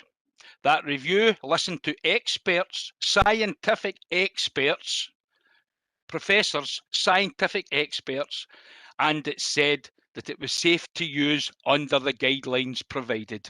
That was what the result was from that review. I will be backing this amendment. Thanks. Thank you very much. Councillor O'Rourke. Thank you, Provost. The councillors who have spoken in support of this motion have talked consistently about 1,800 areas of land that is not in NLC ownership. What they've not talked about is another unquantified number of areas in every ward where land next to people is also not in NLC ownership. They people, on top of their council tax, pay for their areas to be maintained. Their tenants in North Lanarkshire council houses pay money on top of their council tax and rents, so that a figure of around 400,000 goes out of the HRA to environmental services to have their surrounding land cut. Residents of multiple new housing estates and housing association estates have to pay factoring fees for their surrounding land to be cut. So these areas for 40 years that have been getting free cuts, it's unsustainable and unjust. It's unjust that one group gets surrounding land maintained out of their council tax and others having to pay extra through factoring fees and increased rent. This is basically freeloading, and it's unsustainable, and it had to end. Now, I supported these difficult decisions to stop, in order to stop further cuts to education and social work budgets. These education and social work budgets have been decimated from over £300 million of Scottish Government cuts.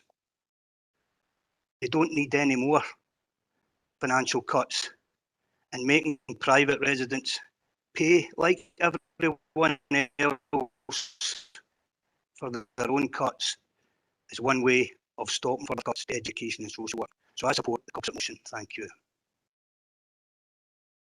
Thank you, Claire Louise. Is there anybody come in since you gave me these speakers? Yes, Provost, we've got Councillor Burgess, Councillor Junaid Ashraf and Councillor Damasio's also indicated he wishes to speak again. Only taking speakers, letting them in once in the debate to allow everybody to get an opportunity. Councillor Burgess. Thank you, Provost. Most of my points have been covered by Councillor Cullen and Logan, and including Councillor O'Rourke just now. But if we reinstate the full cutting of grass, will all the other estates who are paying factors at the moment be allowed to claim the council? Oh, sorry about that. Be able to claim the council for back money on what they've paid to have their grass cut, and would the council then have to cut it in perpetuity? Those areas who do have a legitimate claim have to have their patches of grass cut, must be guided legally by the council. The other areas who will need a factor must be informed and helped to retain the services of a factor who will put that service out to a charge. And just a wee point, as for a more mature councillor to speak of carcinogenic weed killers while smoking a cigarette is beyond me. I will be voting against.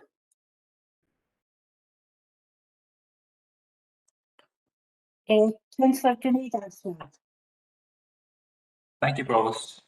I think throughout this whole debate there's been a lot of, for want of a better word, fake news and smudging of the facts of the situation over the last year or two in relation to the grass cutting.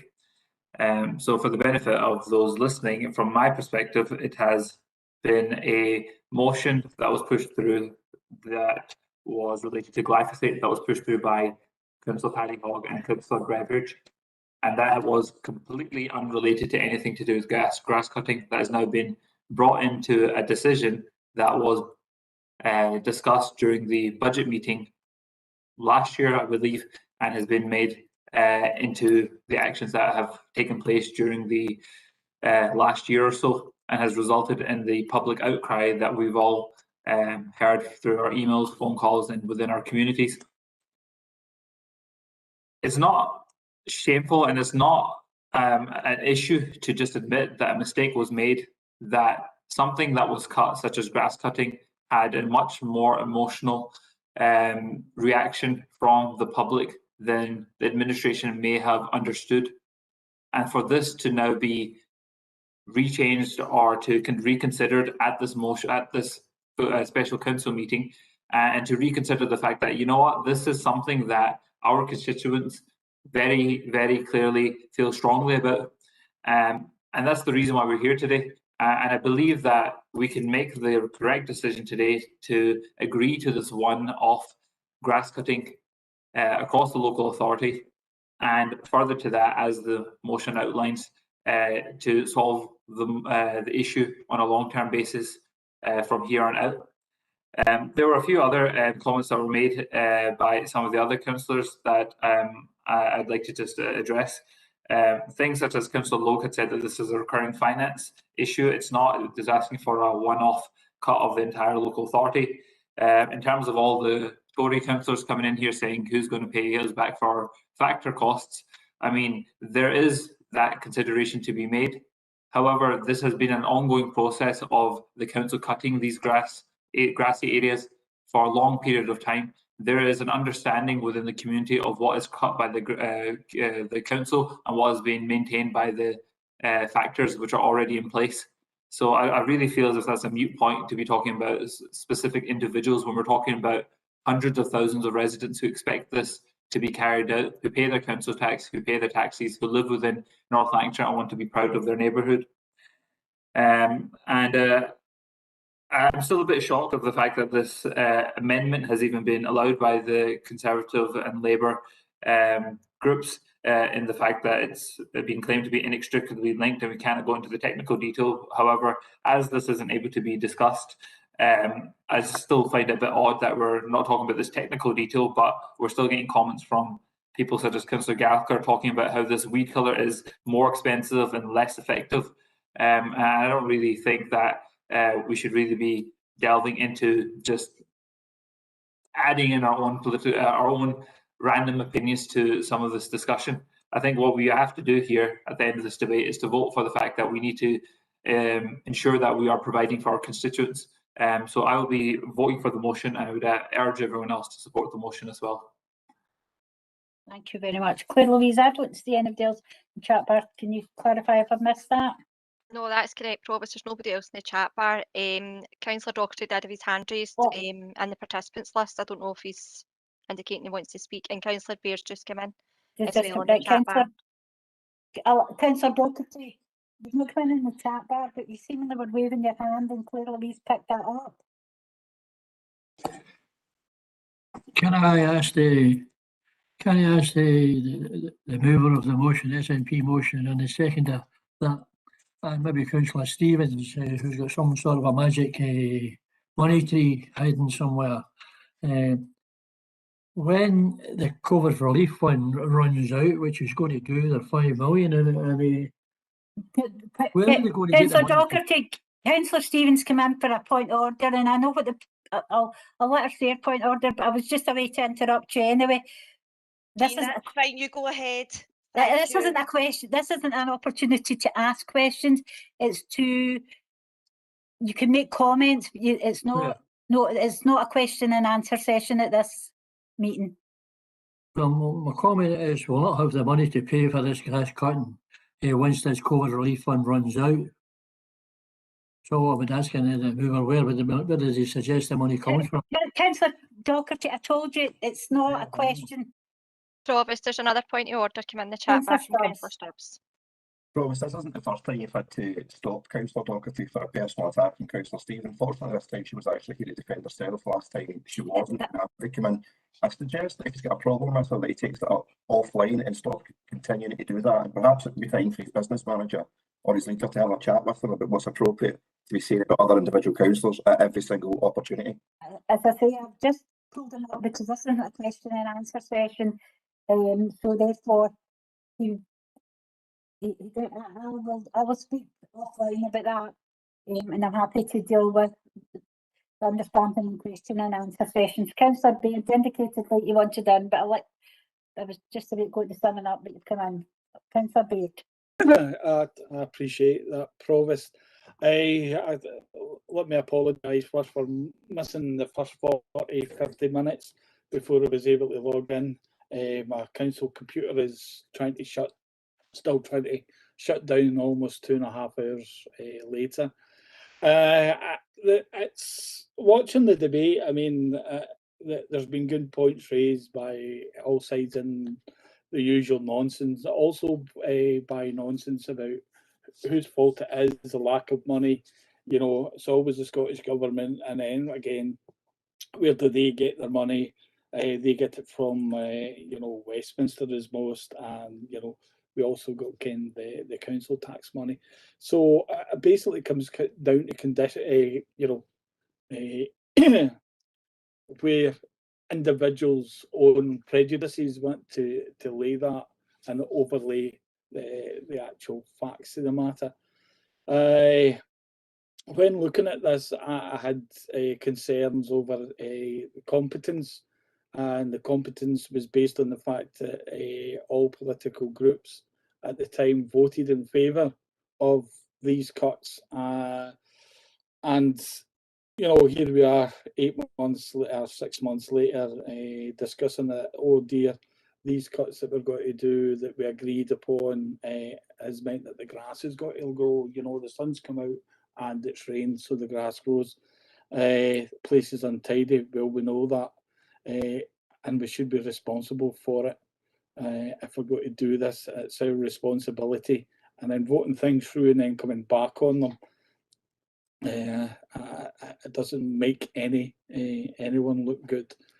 Again, another issue in the competence of things is it competent to use COVID monies for this? I don't know. I haven't heard anything within the debate. The first half hour of the debate, Councillor Baird, before you managed to get in, was around the competence of some of the points. So we have really debated that for quite some time at the start of the meeting.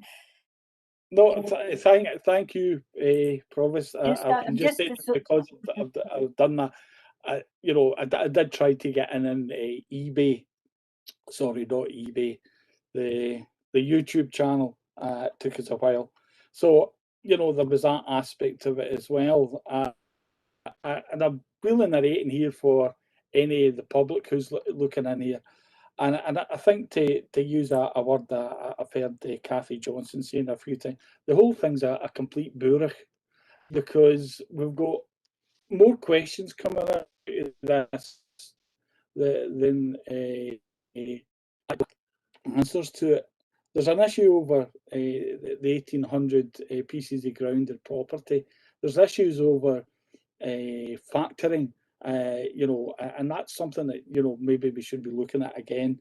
And it's the same with the use of glyphosate, which has been pulled in. And again, I just don't understand why that's been pulled in, because it wasn't mentioned in the actual reason for this meeting. So I don't know how that's has been debate we had on the competency that's sent to you.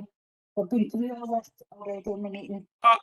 Again, you know, I missed that.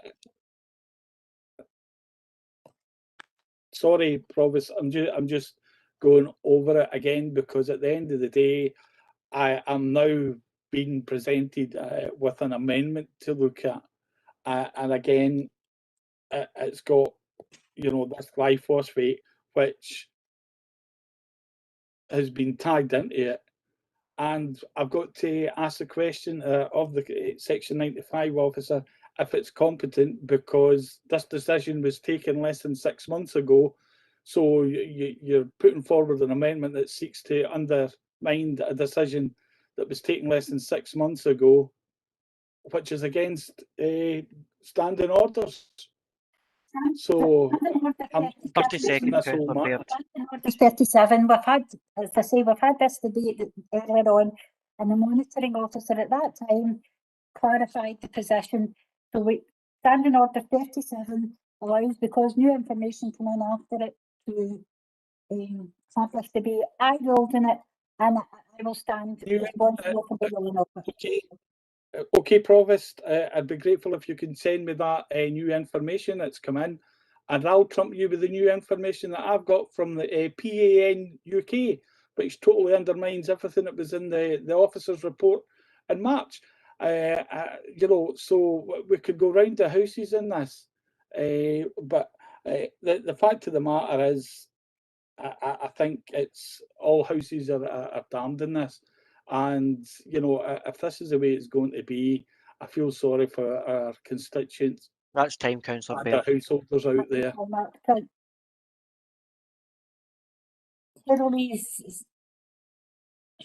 Councillor Gallagher, can you come on the point of order? Thank you, Provost. And it's in relation to standing orders of providing correct and accurate information. Can I ask that Councillor Ashraf refers to the upcoming Environment and Transportation Committee, in particular the weed control paper, and it's 2.17 and 2.18. That will explain all about the use of weed killer. Thank you. Councillor Gallagher, that's not a point of order. You can email it through to Councillor Ashraf if you wish after it, but Councillor Ashraf spoke some time ago, so that's not. Provost, I move we go to the vote. It's only the chair that can do that, sorry. There are no other speakers, clearly, if I've got it correct and you've got it correct. Councillor Kelly, to sum up, please. Thank you, Provost, and I'll be brief. I think one of the key points is we have to say publicly is around the credible scientific evidence about the use of glyphosate, and I've explained that in the amendment in my contributions earlier, so I refer back to them and the scientific community's opinion on it. We have to also say very clearly as a council, we always put the public health and safety of our residents, our staff, our wildlife as a top priority, and we'll continue to do so. It's sad to see there's been some scaremongering and factually incorrect statements made around this issue. It's such an important issue, but we have to give that reassurance to the public that we'll continue to do everything in a safe, professional manner. SNP members are directing their venom at you as the Provost and administration for raising the issue of glyphosate, which, in case anyone's missed it, is a weed killer. It's likely that part of our amendment was deemed competent because the leader of the SNP and the deputy leader of the SNP cited weed killer in their motion. So if the SNP want to focus their frustrations at anyone, they should aim it at their own leadership. Councillor Lennon talks about the need for consultation. The SNP motion makes no mention of consultation with communities impacted by grass cutting, something that's very, very important as we go forward. And the SNP talk about grass cutting, but bizarrely, their motion only seeks to give a one-off cut to our council-owned areas. Why would the SNP seek to reduce the number of cuts in council-owned areas? It's very disappointing today, yet again, at this full council, which is unnecessary, and we should be focusing on the pandemic and COVID. But there's been poor disruptive tactics used by the SNP to disrupt the meeting, disrupt the flow of democracy, and it is unacceptable, Provost, and you've done an excellent job in chairing this meeting, as you always do, and deserve the respect of all elected members. It's also really disappointing. Throughout the last 4.5 years, Labour and Conservative members have been smeared about being in some sort of joint coalition, being in administration together. It's personal attacks. It goes online, and SNP are quite happy to go with these absolutely incorrect statements, and it's completely unacceptable. And we should all stand up against people who are smearing and lying about us, quite frankly, as it's not acceptable. I also understand that the SNP group leader, Councillor Linden, approached the Conservatives earlier today to try and reach a composite motion, because that's the nature of democracy, and yet here your members are teaching and preaching to the Conservative Labour members about working together for the benefit of our residents, something we should all be doing. I'll just close by saying we can assure residents we are taking action on the weeds, and we'll do our best to get on top of that. It was a disgrace what the SNP did a few months ago and the cost to the council. And we'll also continue to take action around grass cutting and working with residents on this issue and consulting with them, which is very important as we go forward.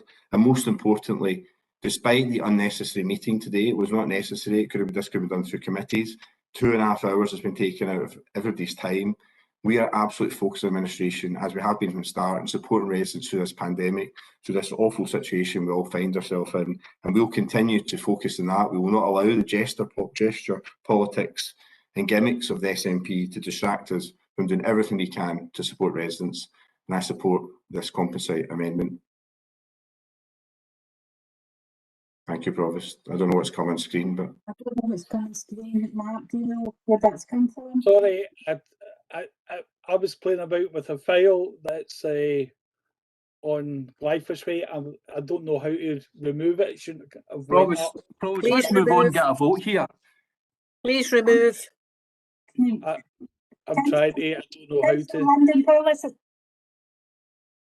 this is getting removed. Can you sum up? No, Provost, I'm not going to speak until it's off screen because I don't want that in the background while I'm talking, just like Paul Kelly was deserved the same right. Councillor,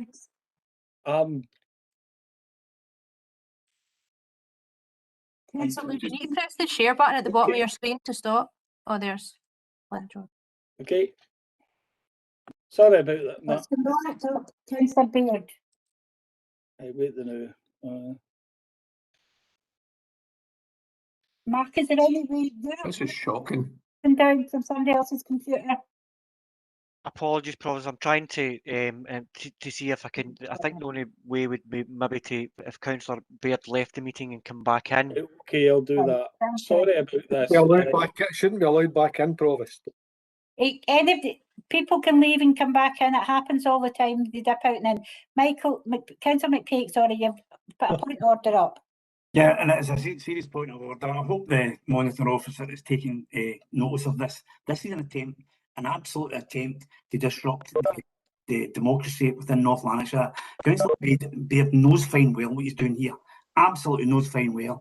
Not for the first time.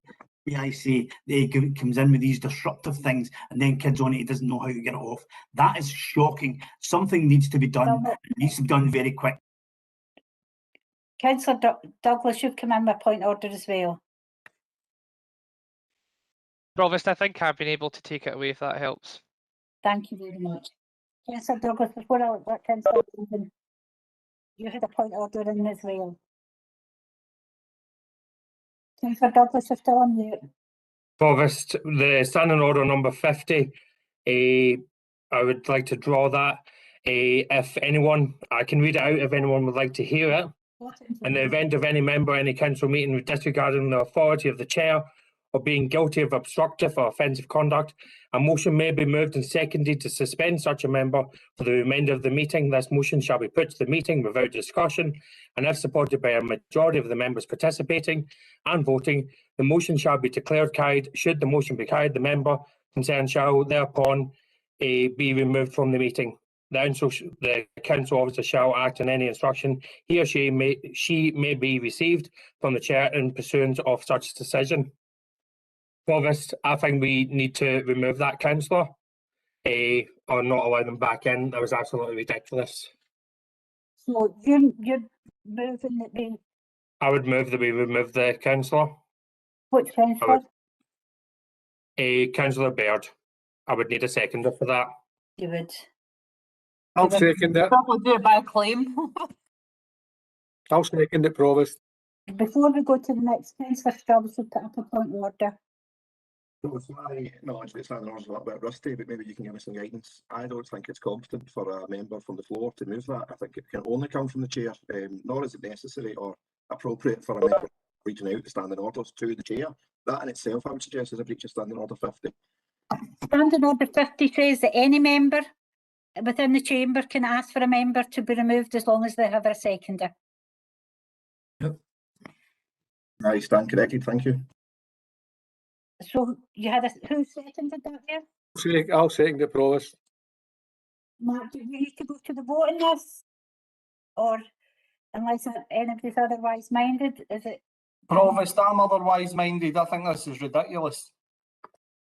I agree. I'll second Greg's alternative. Can we go to the vote on this? I just put it off.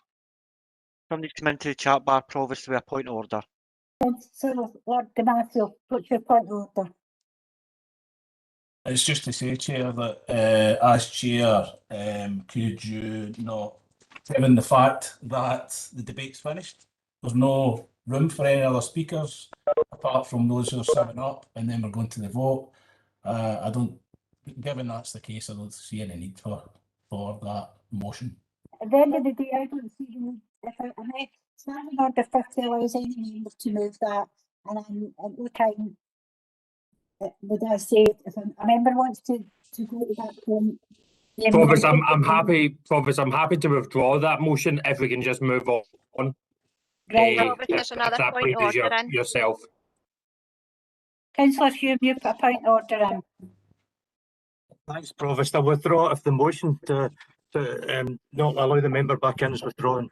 But it has been withdrawn. Yeah, that's fine. My PO was in before that, so thanks. Can we move to Councillor London to sum up, please? Thank you very much, Provost, for the opportunity to sum up. I will try and get through as many comments from members as possible. I want to begin where we ended, really, by just addressing firstly Councillor Doherty's Q&A. I'm more than happy to answer questions from Councillor Doherty at any time, especially during meetings. I'm sure that Councillor Doherty read our motion front to back, and a one-off measure is a non-recurring cost, so therefore there won't be an exacerbation or deletion of the £5 million COVID recovery funding. So hopefully that addresses that point. Can I just say, Provost, I was also somewhat concerned during the contribution from Councillor O'Rourke. There was some implication, and certainly the use of the word freeloaders in relation to some of our residents. A wee bit concerned about language like that being deployed about ultimately people who live in North Lanarkshire and who call North Lanarkshire their home. I'll turn now, if I may, to Councillor Logue and his comments. Firstly, Councillor Logue has asked me, as Leader of the Opposition, to apologise for the state of cemeteries and for the treatment of frontline staff. Firstly, can I say, I think any maltreatment of our staff is abhorrent and unacceptable and to be criticised roundly by everybody. But for the Leader of the Council, the Leader of the Administration, to ask the Opposition Leader to apologise is nothing short of a brass neck. There is only one person in terms of the administration who should be apologising today, and that's the Leader of the Council, because it's him that's presided over this shambles, and it's him and his colleagues in the Conservative Party that introduced this saving. And that brings me to the point. Today we've listened in the attack on the Scottish Government about the fact that it's because of our resource implications that this action has had to be undertaken. The same budget challenge was set to the SNP, and we made alternative choices because that's what it's about, political choices.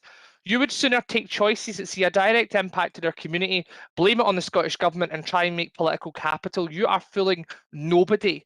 Nobody is taking it any longer. It's an absolute nonsense. In terms of the use of COVID recovery funding for this, a number of members have asked the question. Folk use our green space. Folk will increasingly use our green space as we recover from COVID. Folks' grass being cut was delayed due to COVID. Folk haven't been able to be communicated properly with in terms of the 1800 zones due to COVID. So it's entirely appropriate to use a £5 million contingency reserve that Gold Command have set aside, have not spent a penny on.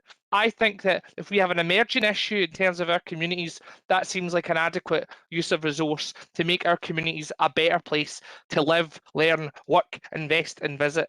And on the note of live, learn, work, invest and visit, can I just say, to hear members, Councillor Douglas in particular, talk about being ashamed of North Lanarkshire, I don't think that serves any purpose in terms of talking down our authority and talking down our communities. I'm very proud of Bells Hill as just one of the key communities in this local authority. I want to turn to the point about the significant costs, apparently, that we have caused to happen as a result of glyphosate. I don't want to get drawn in the debate about glyphosate. I think it's deeply unhelpful. This motion was about grass cutting. But I point out two things. Standing Order 13B places the onus on the chair to determine competency, and Standing Order 31 also mentions relevancy and affordability. It's the chair's responsibility to ensure that motions or amendments are affordable and are competent. The Provost has deemed it appropriate in terms of the motion for a review, and obviously the convener of the committee where the ban was being upheld deemed it competent as well. So if it wasn't competent and costs were implied, then perhaps the convener, Councillor McPake, might need to do a bit of soul searching in that respect. I can't even possibly come to comment on Councillor Watson's wide-ranging comments on council cuts, given that he presides over a government that is the architect and sole point of cuts. I'll take no lectures on cuts from Tories. Not now, not ever. That is the architect's and beginning point of cuts. If you voted for the SNP motion today, you would not be doing what is happening in the Labour Conservative amendment. You're robbing local people of the opportunity of an additional cut to all areas in the community. You're robbing local people of the opportunity for cuts to green spaces and cemeteries, and you're not considering the issue all over again. You know, you could have thank you, Mark. You could have joined with us to take action right across the community, but instead party politics got in the way. And your narrow narrative is clear for all to see. You went into a room for 10 minutes and came out with a prepared motion. That says it all. You are fooling nobody. This motion today was about local people, and I hope that we've delivered. I hope local people watching it know exactly who's in their corner. Thank you, Provost. Thank you. Mark, can I hand over to you to do the vote, please? Thank you, Provost. I'll just run through the members alphabetically, Provost. So Councillor Anderson is an apology, so I'll go to Councillor Danish Ashraf, please. Voting for the motion. We'll then go to Councillor Junaid Ashraf. Motion. Councillor Baird.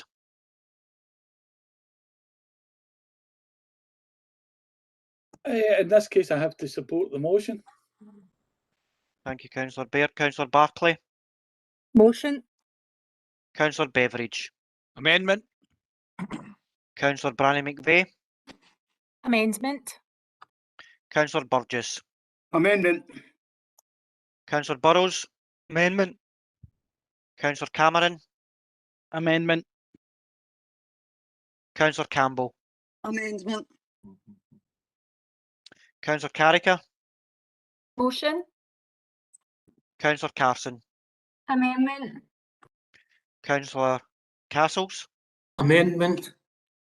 Councillor Michael Coyle. Motion. Councillor Sophia Coyle. Motion. Councillor Cullen. Amendment. Councillor Curran. Amendment. Councillor Curry's an apology. Councillor Damasio. Motion. Councillor Docherty. An amendment. Councillor Doolan. Motion. Thank you, Councillor Doolan. Councillor Douglas. Amendment. Councillor Duffy. Amendment. Councillor Fannin. Motion. Councillor Farouk. Motion. Then come to Councillor Feeney, who's an apology. Councillor Fisher. Amendment. Councillor Fotheringham. Motion. Councillor Gallagher. Amendment. Councillor Goldie. Motion. Councillor Goldsack. Amendment. Thank you, Councillor Goldsack. Councillor Gourley. Amendment. Councillor Graham. Amendment. Councillor Hogg. Motion. Councillor Hume. Motion. Councillor Catherine Johnston.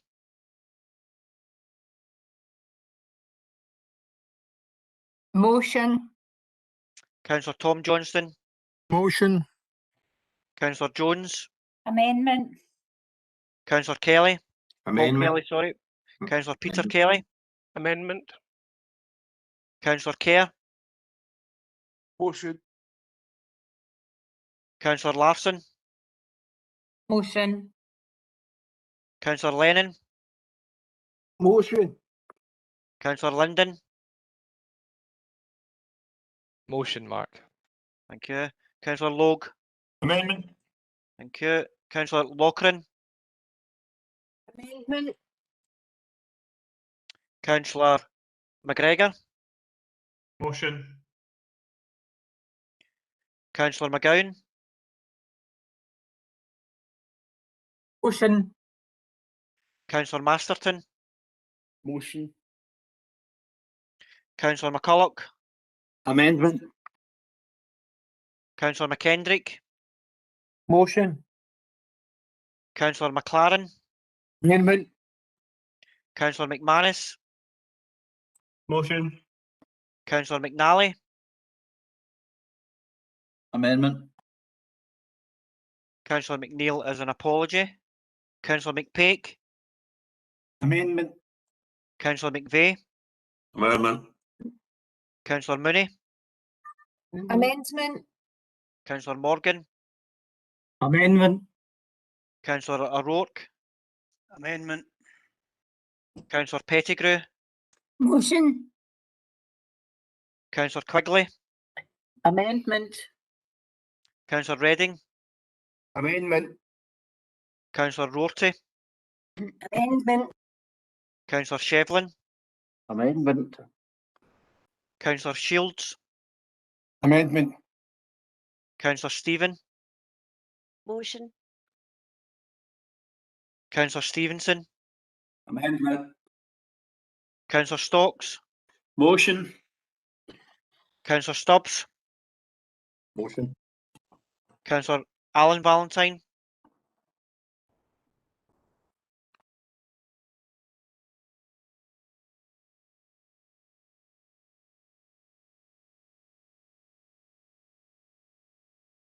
Councillor Annette Valentine.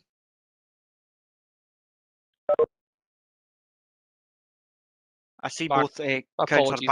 Yes, I was just about to say both are gesticulating, but I think their audio is unable to yeah, work. so I'll if I say Councillor Alan Valentine, is it motion? Is it motion? Thank you, and Councillor Annette Valentine. Thank you. Councillor Watson. The amendment. Councillor Weir. Motion. Councillor Wilson. Amendment. And finally, Councillor Woods. Amendment. Thank you. The amendment attracted 40 votes and the motion attracted 33 votes. Therefore, the amendment is carried. Thanks, everybody. And can I thank Mark and Claire Louise for the professional way they supported the meeting today, and all the other officers that were in the call. Thank you very much. Thanks very much, Provost. Thanks to the chair. Thank you, Mark. Thanks, Provost. Thanks, everybody. Thank you.